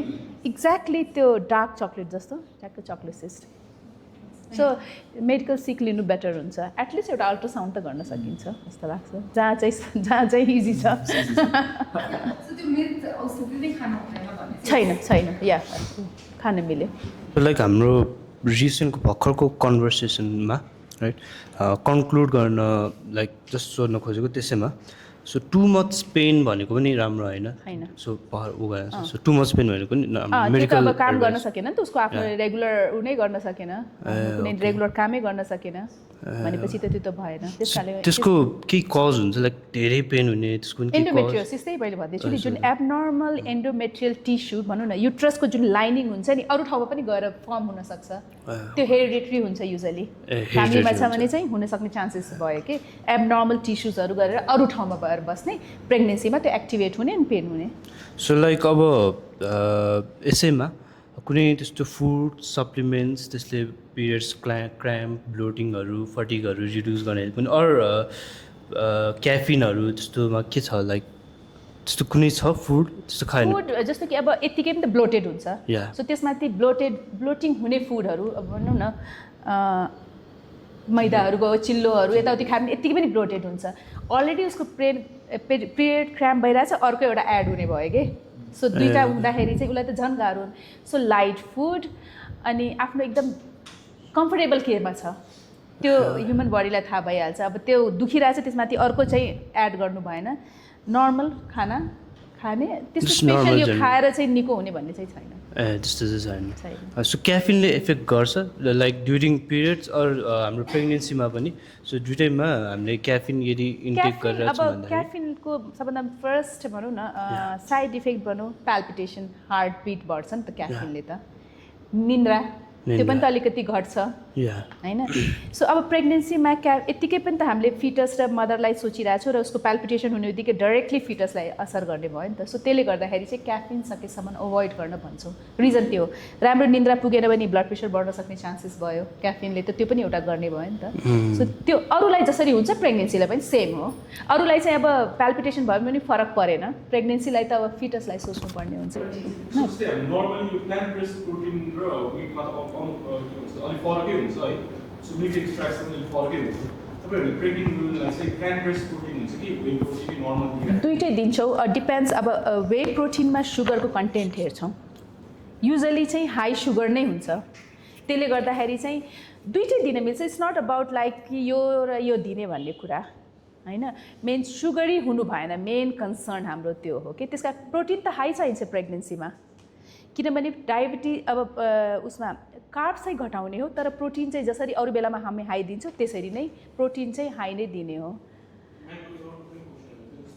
व्हाइट मिट ट्रिटमेन्ट गर्नुहुन्छ रेड मिट नर्मल जस्तै हामीले रेड मिट भनेको चाहिँ रिकभरीको लागि लियो भनेर भन्ने गर्छौँ होइन अब व्हाइट मिट चाहिँ अलिकति तिम्रो मसल बिल्डरको लागि लियो भने नर्मली चाहिँ यस्तो भन्ने गर्छौँ नि त सो तपाईँले चाहिँ के recommend प्रेग्नेन्सीमा हामीले व्हाइट मिट नै बढी गर्छौँ व्हाइट मिटलाई नै बढी फोकस गरिरहेको हुन्छौँ देन रेड मिट तर रेड मिट पनि दिन मिल्छ कोलाजेन हाई हुन्छ नि त त्यसको लागि पनि त चाहियो रिकभरीको लागि त्यो पनि चाहियो होइन सो मोर हामीले चाहिँ व्हाइट मिटलाई नै बढी फोकस गरेको हुन्छौँ जसले गर्दाखेरि चाहिँ अब हाम्रो ट्राइग्लिसराइड यताउतिको लागि ब्यालेन्स त्यो पनि त गर्नुपर्ने छ नि त त्यस कारणले प्रेग्नेन्सीमा मोर ओभर चाहिँ व्हाइट मिट नै बेटर जस्तै तपाईँले नर्मली फिटनेसमा लागिरहेको मान्छे छ अरे ऊ प्रेग्नेन्ट छ अरे सो उसले पहिला पहिला प्रोटिनहरू बेसी सिलाजी जस्तो केही त्यस्तो केही लिँदा केही इफेक्टहरू पर्छ अब त्यो साइन्टिफिक प्रुभन छैन नि त त्यसमा त्यस्तो विधि रिसर्चहरू छैन त्यसले गर्दाखेरि चाहिँ जुन प्रेग्नेन्सीमा चाहिँ हामी जहिले पनि रिसर्च छ भने कुनै फुडमा गरेका छ पेपरहरू प्रेजेन्ट गरेका छ कुनै ऊ छैन भने चाहिँ दिन त्यसमा चाहिँ खासै कुनै ऊ छैन त्यस कारणले अब केही गरी एलर्जिज नै भइहाल्यो भने त अरूलाई भयो भने त हामीले ट्याकल गर्न सक्यो प्रेग्नेन्सीलाई त गर्न मिल्दैन नि त त्यही भएर हामीले प्रेग्नेन्सीमा सकेसम्म हेयर कलर गर्दै सोध्छन् कि हेयर कलर गरौँ कि नगरौँ गर्न मिल्ने नमिल्ने होइन तर त्यसले एलर्जिक रियाक्सन गर्ला कि भनेर त्यसलाई ट्याकल गर्नलाई हामीले गाह्रो हुन्छ सो भेरी सिम्पल नर्मल जुन खाना खाइरहेछ किनभने अब प्रेग्नेन्सीमा त हामी कुनै स्पोर्ट्समा जान लागेको छैन just for to be fit त्यो टाइमको लागि मेबी आफ्टर डेलिभरी फेरि हामी त्यही ब्याक टु नर्मल जान सक्छौँ तर ड्युरिङ यो 9 months of pregnancy we are very simple होइन जुन एकदम लिमिटेड फुड प्रोटिन सबै मिलाएर त्यसरी गर्नु बेटर हुन्छ किनभने हामीले प्रेग्नेन्सीमा एनिवेज आइरन क्याल्सियम सप्लिमेन्ट लिनै पर्यो त्यो त चाहिन्छ किनभने हाम्रो फुडबाट पुग्दैन फुडबाट पुग्छ भने त हामीले त्यो पनि पर्दैन भन्छौँ तर हाम्रो खानामा चाहिँ त्यो सबै पुग्दैन त्यो दुईवटा भयो प्रोटिन हामी अब फुडबाट पाइरहेछ भने ठिक छ कहिलेकाहीँ चाहिँ अब जस्तो कि हाइपरटेन्सन भयो प्रोटिन लिक भइरहेछ भने त्यसमा हामीले एड गर्छौँ कि प्रोटिन त्यसले चाहिँ फिटसको डेभलपमेन्टलाई हेल्प गर्छ कि फिटसलाई राम्रो मतलब वेट पनि चाहियो होइन मच्योरिटी पनि त्यो चाहिँ हेल्प गर्छ त्यस कारण प्रोटिन त चाहिन्छ कार्ब चाहिँ घटाउनु पऱ्यो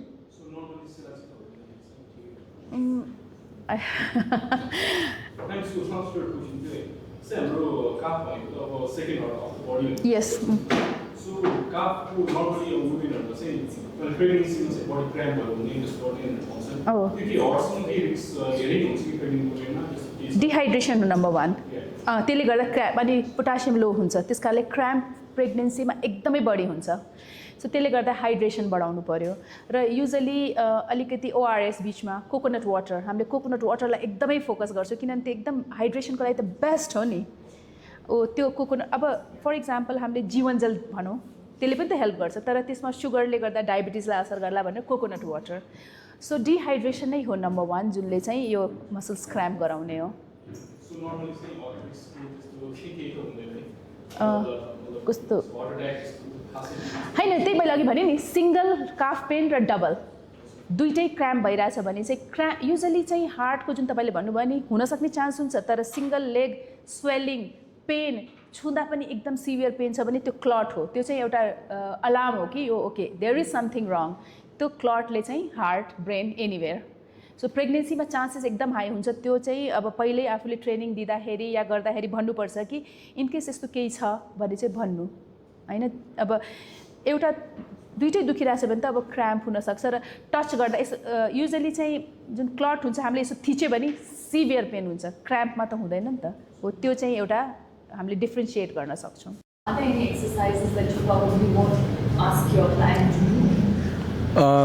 In my opinion, I would say anything that you are not comfortable with. होइन मैले पनि अहिलेसम्म गराएकोमा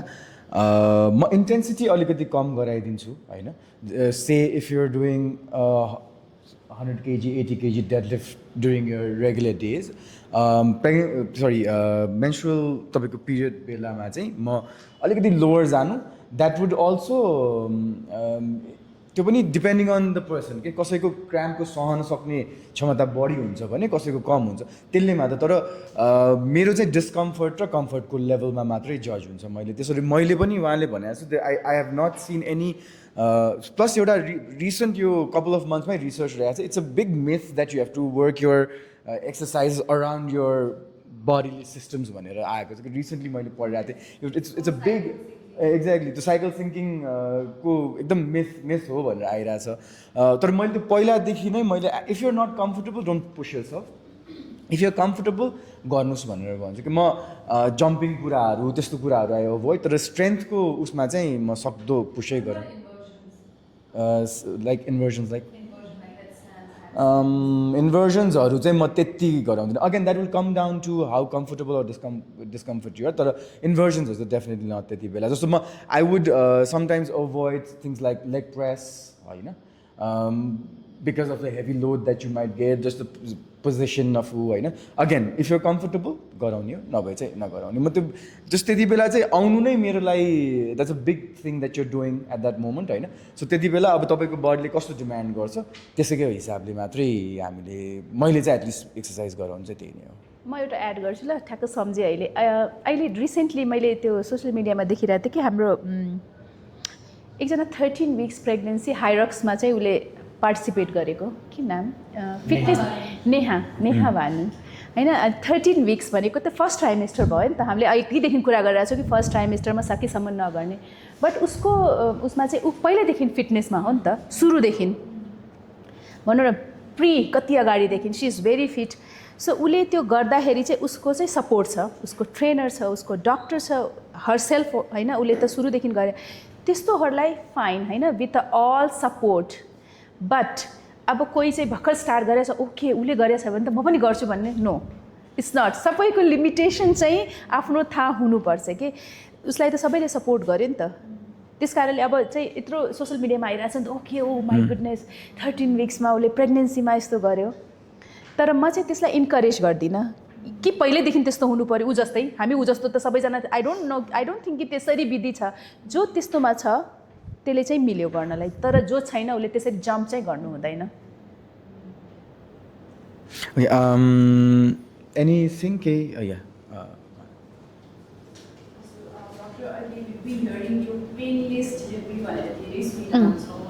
So मेरो concern चाहिँ just wanted to know how safe is that you're for long term आमाले भन्दाखेरि पछिसम्म ढाड दुख्ने समस्या हुन्छ अहिले त हुन्छ नि so don't do that हुन्छ नि मेरो body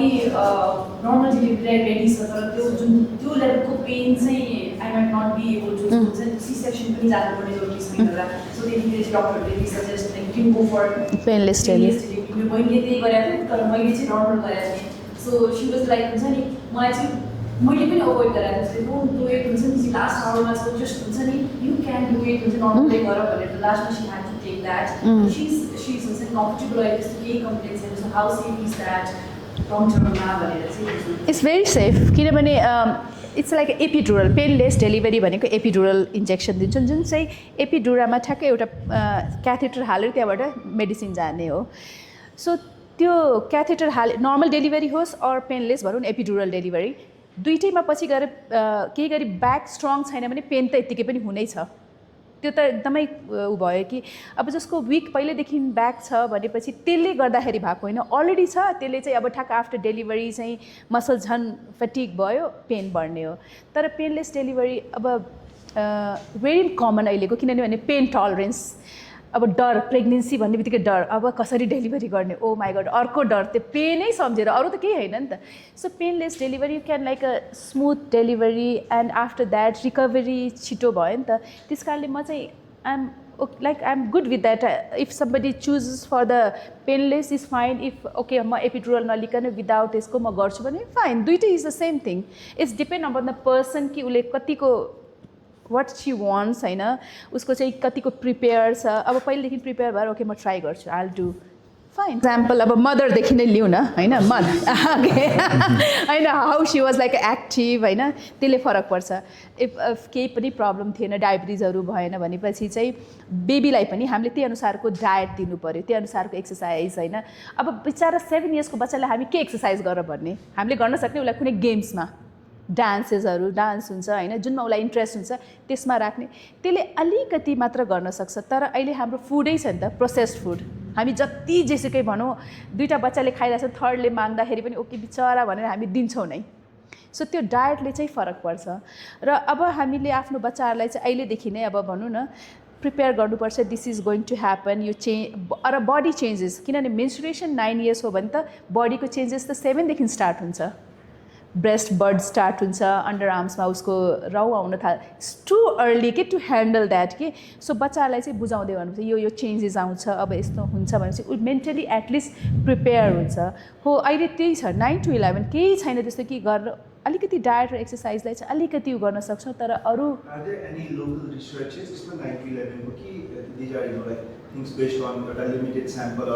limited sample because it's like maybe 10 years अहिले 10 इयर्समा मात्र हामीले 10 पनि छैन अहिले गरेको छैन हो अहिले चाहिँ बल्ल हामीले हेर्दैछौँ अहिले बल्ल देखिरहेछौँ कि 9 to 11 अदरवाइज चाहिँ 13 to 16 थियो अहिलेको रिसर्च पेपर आएको छैन हाम्रो आफ्नो एक्सपिरियन्समा अहिले चाहिँ र अब कलेक्ट गर्दैछौँ यसलाई चाहिँ गर्नलाई चाहिँ एउटा रिसर्च के गर्न सकिन्छ तर जति छ कलेक्सन त्यसको रिसर्चमा अहिलेसम्म आएकोमा चाहिँ डायट एक्सर्साइज र प्रेग्नेन्सी कस्तो थियो त्यो चाहिँ मोर उ छ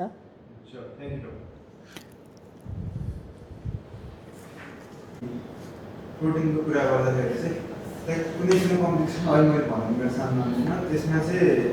डक्टरले सजेस्ट गरेको प्रोटिन नै दिनुपर्ने छ कि लाइक हामीले अर्को नर्मल वेहरू जुन चाहिँ लो सुगर छ त्यो दिन पनि मिल्छ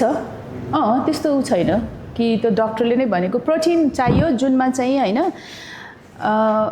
सुगर लो हुनु पऱ्यो प्रोटिनको कति दिँदाखेरि चाहिँ हाम्रो प्रोटिन कति पुगिरहेछ त्यो चाहिँ कन्टेन्ट हेरेर त्यस्तो उ छैन र स्टेरोइड्स हुनु भएन होइन त्यो पनि याद गर्नु पऱ्यो किनभने अरू अब लोकल प्रोटिन जुन हामीलाई थाहै छैन जसको कुनै हो त्यसले गर्दाखेरि चाहिँ अब डक्टरले युजली रिसर्च गरेर यति मिनरल्स यति सबै भएको भएर उनीहरूले दिने हो if you are okay like म यसबाट गर्न सक्छु भने चाहिँ दिन नमिल्ने चाहिँ छैन डक्टरहरूले दिएको जुन सजेस्ट गरेको प्रोटिन छ त्यसमा लगभग एउटा अन्डा खाएर पनि हुने खालको जति मात्रै प्रोटिन देखेको हामीले सकेसम्म त्यही भएर बरु 4वटा अन्डा खाऊ भन्छौँ कि प्रोटिनको सट्टामा किन सबैलाई त्यो स्मेल सबभन्दा मेन त जसले पहिल्यैदेखि खान्छ they are okay with so why not egg खाउँ अब भेजिटेरियन हो भने त्यो पनि एउटा प्रब्लम भयो त्यसमा चाहिँ हामीले टोफु दिन्छौँ अब अरू भनौँ प्लान्ट बेस्ड प्रोटिन मिल्छ त्यो छैन डक्टरले सी-सेक्सनहरू सजेस्ट गर्छ कोही कोहीले होइन, तर पनि कोही पेसेन्टहरूलाई नर्मल डेलिभरी नै गर्छ भने छुट्टी गर्दाखेरि होइन, अनि त्यसपछि नर्मल डेलिभरीमा चाहिँ धेरै नै ब्लड लस हुने खालको भयो त्यस्तो खालको। जस्तो कि अब प्रोलङ लेबर भयो होइन, अब लेबरमा गयो, लेबरमा गएपछि चाहिँ यति आवर्समा त डेलिभरी हुनु पऱ्यो नि त हो, त्यो प्रोलङ भएपछि युट्रस चाहिँ ठुलो छ, त्यो कन्ट्र्याक्ट टाइममा हुन नसक्ना त्यस्तोमा चाहिँ ब्लिडिङ हुन सक्ने चान्सेस हुन्छ। अब उसले चाहिँ अब for example fetal heart rate नै ऊ भइरहेछ घटिरहेछ र उसले म नर्मलै गर्छु भने पनि त एकदमै हामीले आउटकम पनि त हेर्नु पऱ्यो नि, हामीलाई त बच्चा मात्र चाहिएको छैन नि त, राम्रो बच्चा चाहिएको छ, हेल्दी बच्चा चाहिएको छ नि त। सो त्यो चिजहरू चाहिँ याद गर्नुपर्छ कि अब हार्ट रेट ऊ भइरहेछ, ब्लिडिङ अनकन्ट्रोल भइरहेछ, त्यस्तोमा चाहिँ हामीले त्यो सजेसन त लिनु पऱ्यो अफकोर्स, त्यही भएर त हामी हस्पिटल जान्छौँ, नत्र होम डेलिभरी हुन्थ्यो नि त, छैन नि त। सो यही सब कम्प्लिकेसन नहोस् भनेर जाने हो नि त, त्यस कारण त्यो सजेसन त मान्नुपर्छ।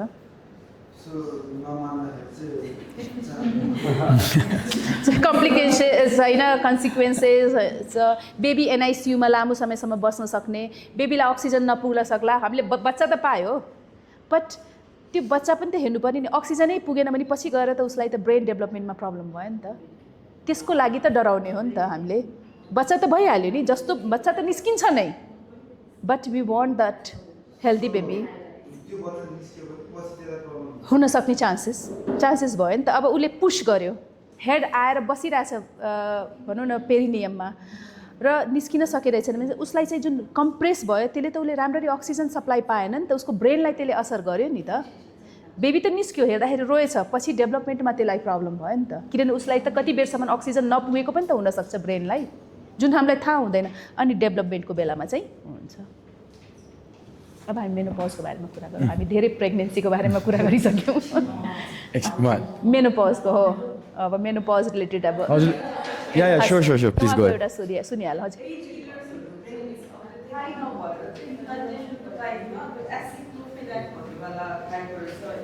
अहिले चाहिँ नि डक्टरले चाहिँ बेबी दिँदा होला भन्ने खालको चाहिँ कुरा गरिरहेको छ। सो त्यो एक हप्ता मजाले पनि खाएको रहेछ, अनि त्यो टाइम चाहिँ इम्प्लान्टेसनको टाइमतिर परेको रहेछ। एसिक्लोफेनाकले त्यस्तो विधि चाहिँ इम्प्लान्टेसनको जुन हुन्छ नि त्यो टाइममा त्यस्तो विधि असर गर्दैन। किन त्यो त भर्खर त स्टार्टिङ मात्र हो नि, सेल बल्ल त बनिरहेछ नि, डेभलप भइसकेको छैन, डेभलप भइसकेपछि कुनै खाँदाखेरि चाहिँ प्रब्लम हुनसक्ला, भर्खर त्यो किनभने कसैलाई पनि जसले प्लान गर्छ उसले त अब यति बेला ठ्याक्क बस्छ भन्ने थाहा छैन नि त। सो त्यो टाइममा त हामीले अब जसले प्लान गरेर पो हरेक चिज सोध्छ नि, जसको प्लान प्रेग्नेन्सी छैन भने त हुनसक्छ नि त्यो त। त्यस कारणले एसिक्लोफेनाकले त्यस्तो विधि प्रेग्नेन्सीलाई कन्टिन्यू नै गर्नु नमिल्ने, टर्मिनेटै गर्नुपर्ने चाहिँ छैन। तर कुनै कुनै कन्डिसन हुन्छ कि फर इक्जाम्पल प्रेग्नेन्ट थियो र उसलाई थाहै छैन उसलाई थाइरोइडको प्रब्लम छ, र हामीले स्क्रिनिङ गर्दाखेरि एकैचोटि थाइरोइडको लेभल हाई देख्यौँ, हर्मोन फर इक्जाम्पल TSH भनौँ न 20 देख्यौँ। सो त्यसलाई कन्टिन्यू गर्ने कि नगर्ने, किनभने त्यो थाइरोइडको डिसफङ्सनले बेबीको ब्रेन डेभलपमेन्टमा प्रब्लम गर्छ। सो त्यस्तोहरूलाई चाहिँ हामीले कन्टिन्यू नगर भन्छौँ कि यस केही फरक परेन,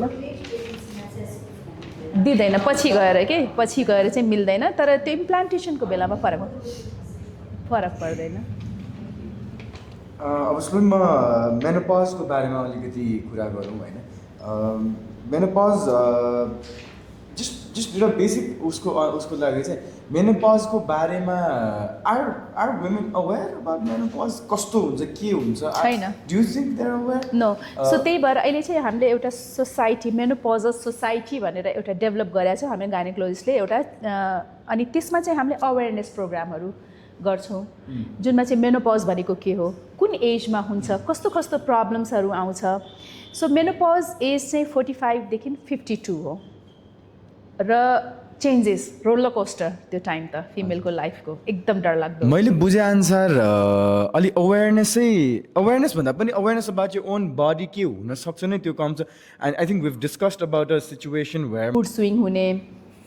अनि पिरियड नहुने, हट फ्लसेस, निद्रा नलाग्ने थुप्रो चिजहरू छ, यो रोलर कोस्टर हो मेनोपज भनेको। त्यस कारणले त्यसको लागि चाहिँ हामी अहिलेदेखि प्रिपेयर हुनु पऱ्यो, आफ्नो फिटनेस, एक्सर्साइज, आफ्नो बोनहरूलाई स्ट्रङ गर्नु पऱ्यो, जुन चाहिँ पछि गएर चाहिँ फ्युचरमा आफूलाई इजी होस् भनेर। म त्यही हो, म आफूले चाहिँ इट्स बिन लाइक 15 इयर्स पहिला चाहिँ अब अलिकति फिट हुनुपर्छ भनेर गर्थेँ त्यसपछि सर्टेन टाइम आयो होइन एकदम राम्रो बडी हुनुपर्छ अब आयो अब केही पनि चाहिँदैन I want my bone to be strong जसले मलाई हेल्प कसैको नचाहोस् मैले आफ्नो काम आफै गर्न सकौँ त्यो चाहिँ more important for the female यो एज किनभने त्यसपछि चाहिँ त्यो एजमा फिमेलहरूको के हुन्छ भने डन विथ यो like a professional career wise personal life सबै भइसकेको हुन्छ नि त बच्चाहरू आफ्नो काममा लाग्छन् त्यसपछि एक्लै त्यसपछि चाहिँ मुड त्यसपछि चेन्ज हुन थाल्छ डिप्रेसनहरू जस्तो किनभने बच्चाहरू छैनन् उनीहरूको आफ्नै लाइफ भइसक्यो अनि त्यसलाई कसरी त ओभरकम हुने नम्बर 1 एक्सर्साइज मैले चाहिँ आफूलाई हेरेको र अरूलाई पनि त्यही number 1 is you feel like good त्यसले त कर्टिजोल लेभल पनि उ गर्ने भयो नि त अनि यो गुड फिल हुन्छ त्यसपछि आफूले केही गरिरहेछ र कसैको हेल्प चाहिएन नि त केही गर्नलाई दुईवटा झोला बोक्नलाई आऊ मेरो बोक्दैन प्लिज म सकिनँ भन्न त परेन नि त you can do by yourself सबभन्दा इन्ट्रेस्टिङ लाग्छ मलाई पानीको जार घरमा इन्ट्रेस्टिङ होइन अब घरमा कोही छ भने केटामा प्लिज बोक्देऊ न छैन भने त ओ माई गड अब पानी खानलाई के गर्ने यसरी खनाउने नो त्यसको लागि भए पनि म चाहिँ ट्राई गर्छु म आफै एक्लै राखेर ठ्याक्क मलाई कोही चाहिएन त्यसको लागि कि for our self not for like anything so मेनोपजमा चाहिँ प्री मेनोपज मेनोपज एकदम इम्पोर्टेन्ट चिजहरू पानीको जार so basic very basic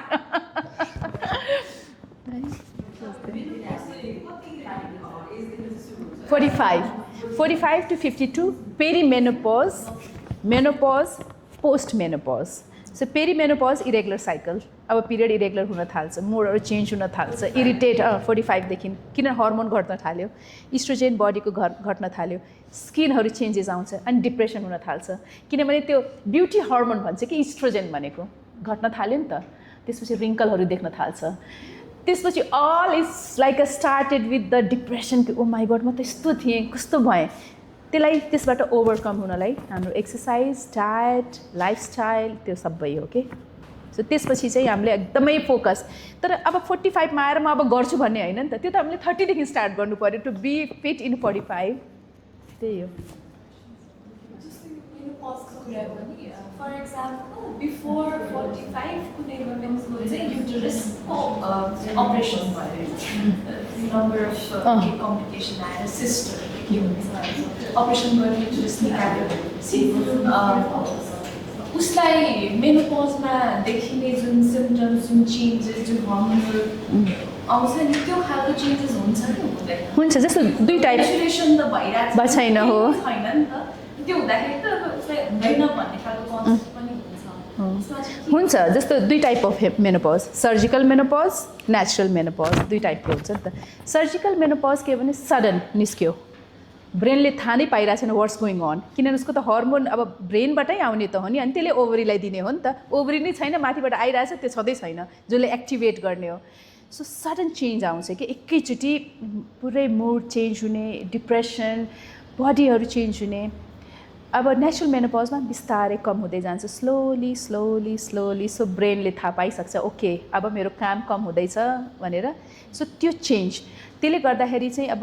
surgical menopause छ भने चाहिँ हामी पहिलेदेखि काउन्सिलिङ गर्छौँ यो हुनसक्छ है you have to be prepare for that त्यसको लागि again exercise diet again every time गएर ठ्याक्क त्यसैमा अड्किने रहेछ कि एक्सर्साइज र डायट किनभने ठ्याक्क ओभरी निकाल्ने बित्तिकै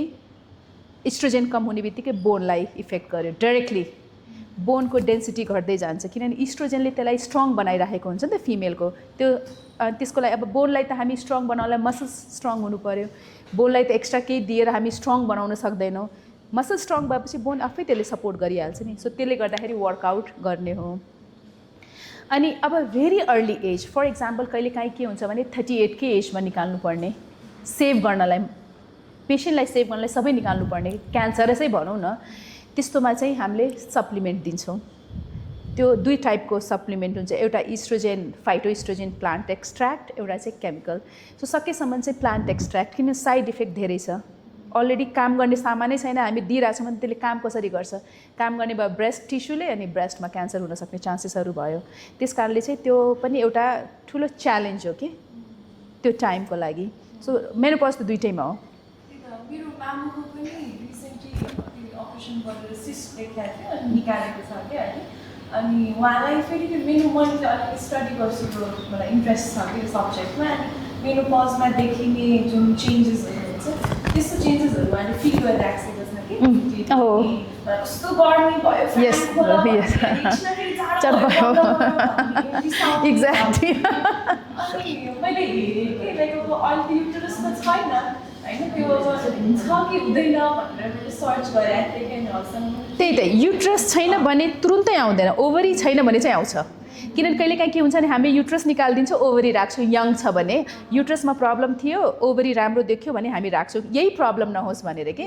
अब ओभरी नै राख्न नमिल्ने कन्डिसन छ भने त निकाल्नै पऱ्यो। त्यसमा चाहिँ सप्लिमेन्ट दिन्छौँ। सप्लिमेन्ट अब के दिने त? सबभन्दा फर्स्ट फुडबाट, खानाबाट सप्लिमेन्ट। खानाबाट सबभन्दा धेरै इस्ट्रोजेन हाई भएको फुड भनेको चाहिँ soya, all kind of soya, soya milk, soybean, भटमास एन्ड त्यो एडमामे, यिनीहरूमा एकदम हाई डेन्स इस्ट्रोजेन हुन्छ कि। सो त्यो सप्लिमेन्ट एकदमै इम्पोर्टेन्ट छ। एभ्री मिल थोरै भए पनि त्यो चाहिँ एउटा एड गर्नुपर्ने हुन्छ कि। त्यसले पनि प्लस त्यसपछि अब बोन क्याल्सियम सप्लिमेन्ट चाहियो नै। र त्यसपछि इस्ट्रोजेन घट्यो, फेसको अब रिङ्कल्स यताउति, त्यो कोलाजेन अलिकति बढी चाहियो। सो त्यो चाहिँ सप्लिमेन्टहरू चाहिँ अलिकति बढी चाहिन्छ कि मेनोपज टाइममा। र एक्सर्साइज अगेन कि अब त्यसपछि के हुन्छ, बेली फ्याट बढ्दै जाने हो, ट्रङ्कल ओबेसिटी हुन्छ कि मेनोपजको बेलामा। त्यस कारणले चाहिँ त्यो पनि एउटा हामीले भेरी गुड। तर मसल ट्रेनिङ पनि चाहिन्छ, मसल स्ट्रङ। अब योगामा त हामीले अब एकदम पावर योगा गऱ्यो भने मात्र हो नि त, नत्र मसल्स चाहिँ एकदमै स्ट्रङ चाहिन्छ त्यसपछि चाहिँ। त्यस कारणले चाहिँ म चाहिँ मोर ओभर वेट ट्रेनिङलाई चाहिँ बढी भन्छु, फोकस गर्छु। थोरै ब्याकट्र्याक गरेँ त्यो कस्टको कुरा गर्नुभयो नि, जस्तै त्यो बेलामा चाहिँ नर्मली चाहिँ वुमेन्सहरूलाई चाहिँ अब एक्सर्साइज पनि नगर्नु भनेर डक्टरहरूले चाहिँ सजेसनहरू दिनुहुँदो रहेछ पिरियड्सको बेलामा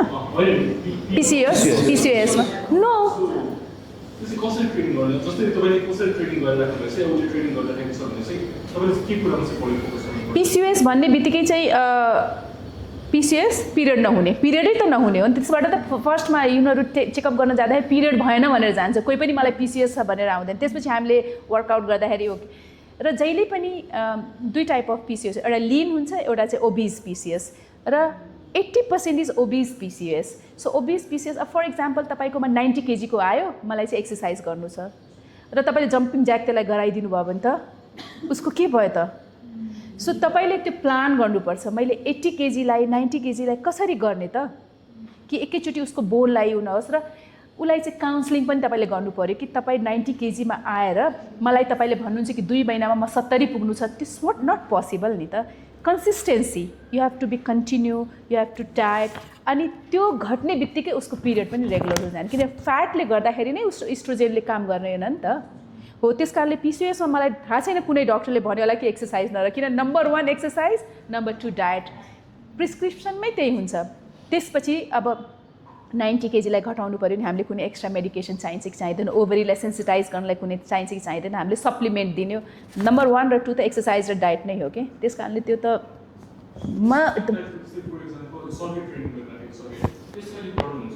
कस्तो जस्तो सर्किट ट्रेनिङ, अब मैले तपाईँलाई भने नि पहिल्यैदेखि गरिरहेको छ भने त गर्न मिलिहाल्यो। अब 90 केजीमा आएर एकैचोटि मलाई सर्किट गराइदियो भने त ऊ त 2 दिनपछि थर्ड डेमा आउनै छोडिदिन्छ, मलाई त्यस्तो लाग्छ। सो ग्रेजुअली अब वेट विथ सर्किट, अब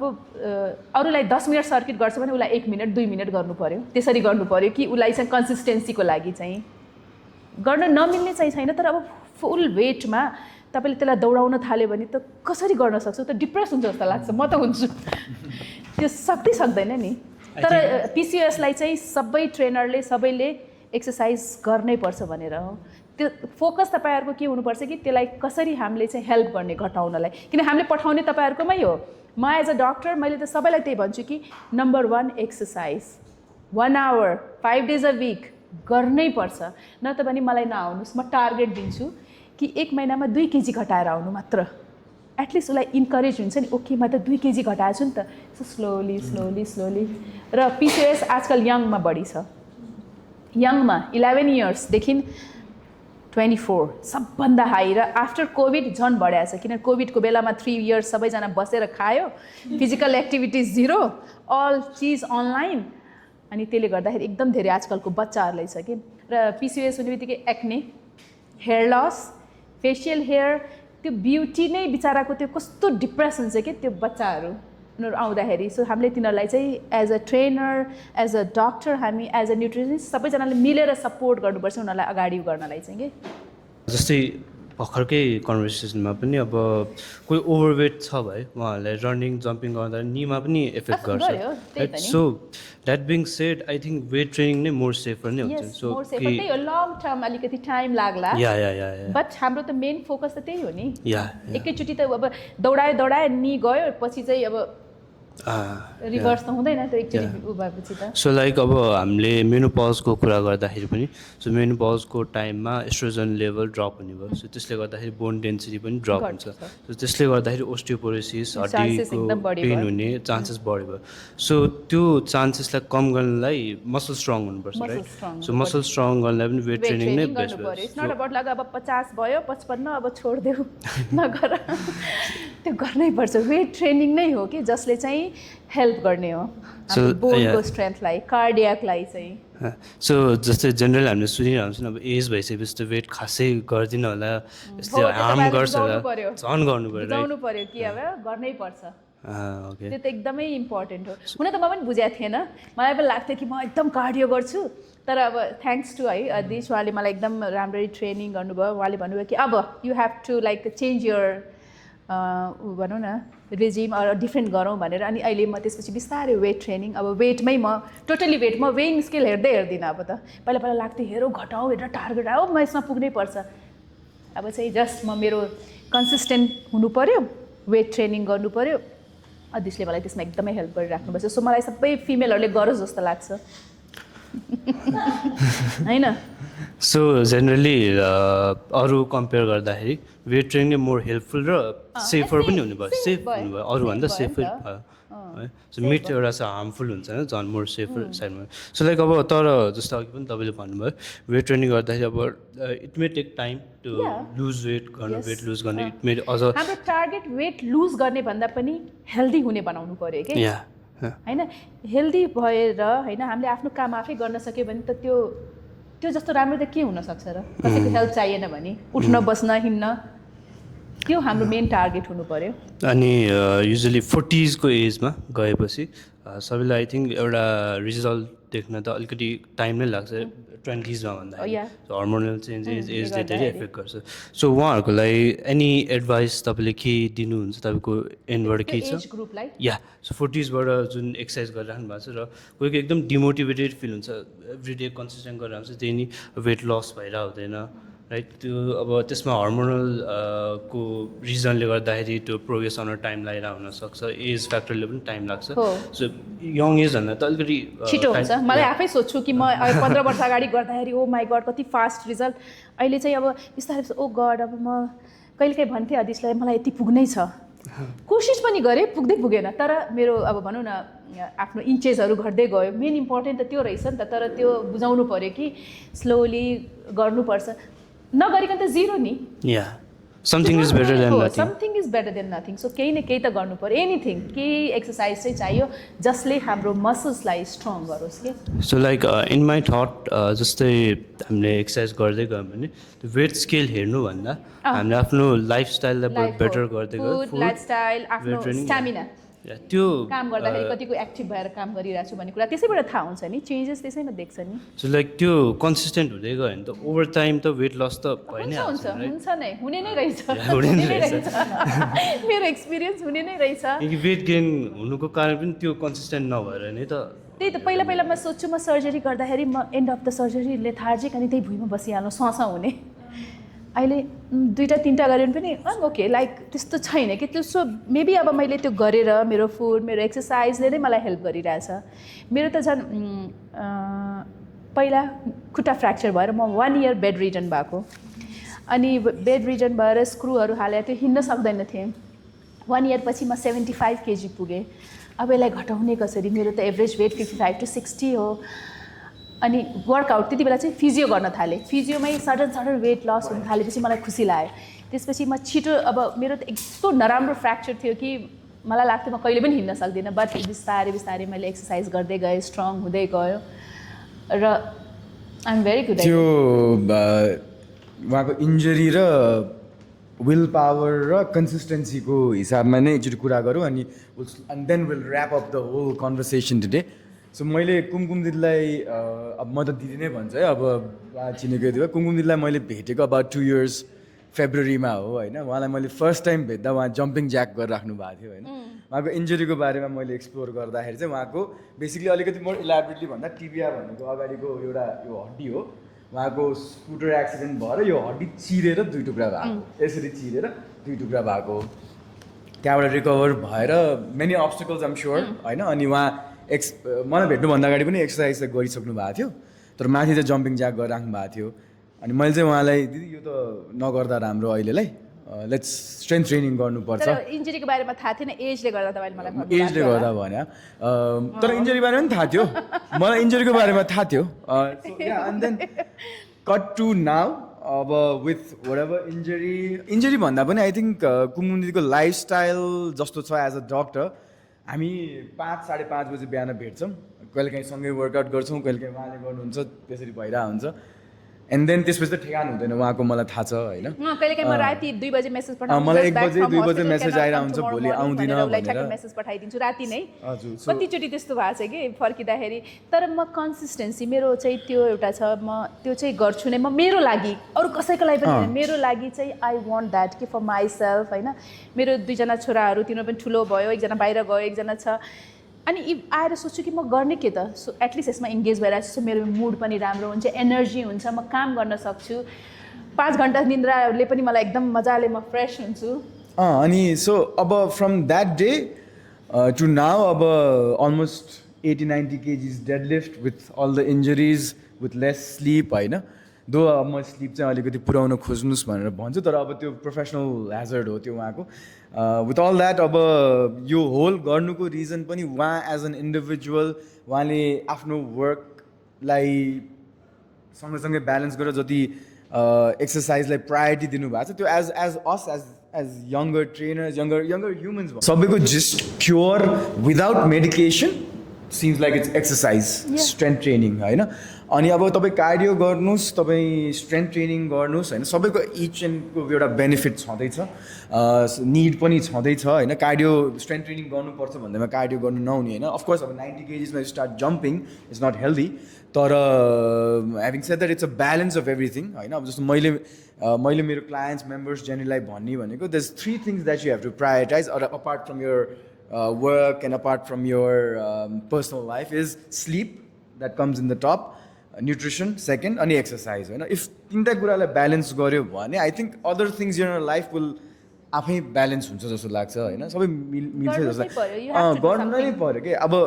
नगर्नुभन्दा 5 मिनट गर्नु इज अलवेज बेटर होइन अनि यो भनेको आज गरेर 10 वर्षमा सिद्धिने कुरा नि यो भनेको जबसम्म मेरै मदरको एक्जाम्पल दिन्छु after multiple accidents 2 hip replacement surgeries T12 fracture होइन आर्यनले ट्रेन गर्नुहुन्छ मेरो ममलाई अनि सिज मेरो दाई 40s मा अहिलेसम्म त्यही T12 को फ्र्याक्चरले बिस्तारै रिकभर हुँदैछ मेरो मम 6 महिनामा सी इज डुइङ अब कुक गर्न थाल्नु भयो विच इज 73 को एजमा है विच इज ग्रेट थिङ होइन विच इज इन्सपिरेसनल अब उहाँलाई गाह्रो हुन्छ आफ्नै थाहा छ तर उसले एकदम मजाले म्यानेज गरेर इन्करेज गरेर न्युट्रिसनल पर्सपेक्टिभबाट पनि गरेर so it's all about when you start does not matter how often are you doing it कहिलेसम्म गर्न सक्छ that's the only thing that matters so again just to close this whole session down I think exercise is a cure to everything despite of age despite of lifestyle and everything होइन so I hope अब from Goals Gym हामीले एउटा platform पायौँ कि हामीलाई आफ्नो एक्सपिरियन्सेसहरू share गर्न पाओस् अनि plus professionals I mean we have doctor friends nutritionist यता हुनुहुन्छ होइन professionals from other fields we been doing this for such a long time होइन भेट्न पाउँछ कुरा थाहा पाउन पाउँछ एजुकेट हुन पाउँछ हामी एउटा माध्यम मात्र बन्न खोज्या हो होइन यसको लागि so at the end I would like to thank everybody especially Dr. Kumkum. I'll thank my friend Gunjana. ऊ चाहिँ मेरो फ्रेन्ड उहाँ त्यहाँ हुनुहुन्छ है ऊ त्यहाँ उसको चाहिँ मैले 3 weeks अगाडि सर्जरी गरेको एक्चुअली यो चाहिँ मलाई थाहा छ यो उहाँले मात्र भन्नुभएको थियो एन्ड ऊ उसले उसको रिकभरी हेरेर I am really impressed surgery गरेको भोलिपल्ट जान्छु त ऊ त हिँडिरहेछ पेसेन्ट खोइ हुनु त्यहाँ ओ माई गड तिमी कसरी खोइ म सकेँ मेबी आई थिङ्क मेबी अब उसले पनि वर्कआउट पहिल्यैदेखि गरेकोले उसको रिकभरी 12 to maybe 16 आवर्समा ऊ मजाले हिँडेर नेक्स्ट डे त जाँदाखेरि त मजाले पुरा पलेटी कसेर बसिरहेको छ कि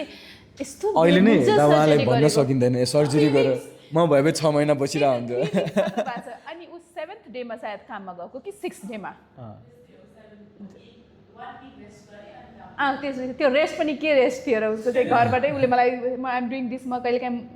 लो मुड हुँदा उसले मलाई भिडियोहरू पठाउँथ्यो आफ्नो अनि मेरो पेसेन्ट यस्तो हुन्छ यति छिटो recover so it's like a will power exercise everything के त्यो चाहिँ एकदमै चाहिन्छ कि उसलाई हेरेर त म एकदम तिमी आउनुपर्छ मैले उसलाई भनेको थिएँ कि तिमीलाई तिमी त एक्जाम्पल हो मेरो लागि त्यो पनि युट्रसको surgery which is not a small surgery exactly which is again commendable है त्यो चाहिँ Yeah, खतरा हो एकदमै so again thank you for being an example होइन and thank you doctor Kumkum again for doing this for us होइन this was amazing होइन at the end अब मेरो काम त जिमलाई प्रमोट गर्ने हो बेसिकली तर आई वुड जस्ट से होइन एक्सर्साइज भनेको यता जिमै होइन जहाँ पनि एक्सर्साइज हुनसक्छ होइन डिफ्रेन्ट अब घरैमा पनि गर्न सकिन्छ जस नगर्नुभन्दा गर्नु नै सबैभन्दा बेनिफिसियल देखाएको छु मैले चाहिँ होइन movement is important so thank you everybody thank you I hope you had a very good time होइन and thank you for doing this on a Saturday morning mainly thank you everybody thank you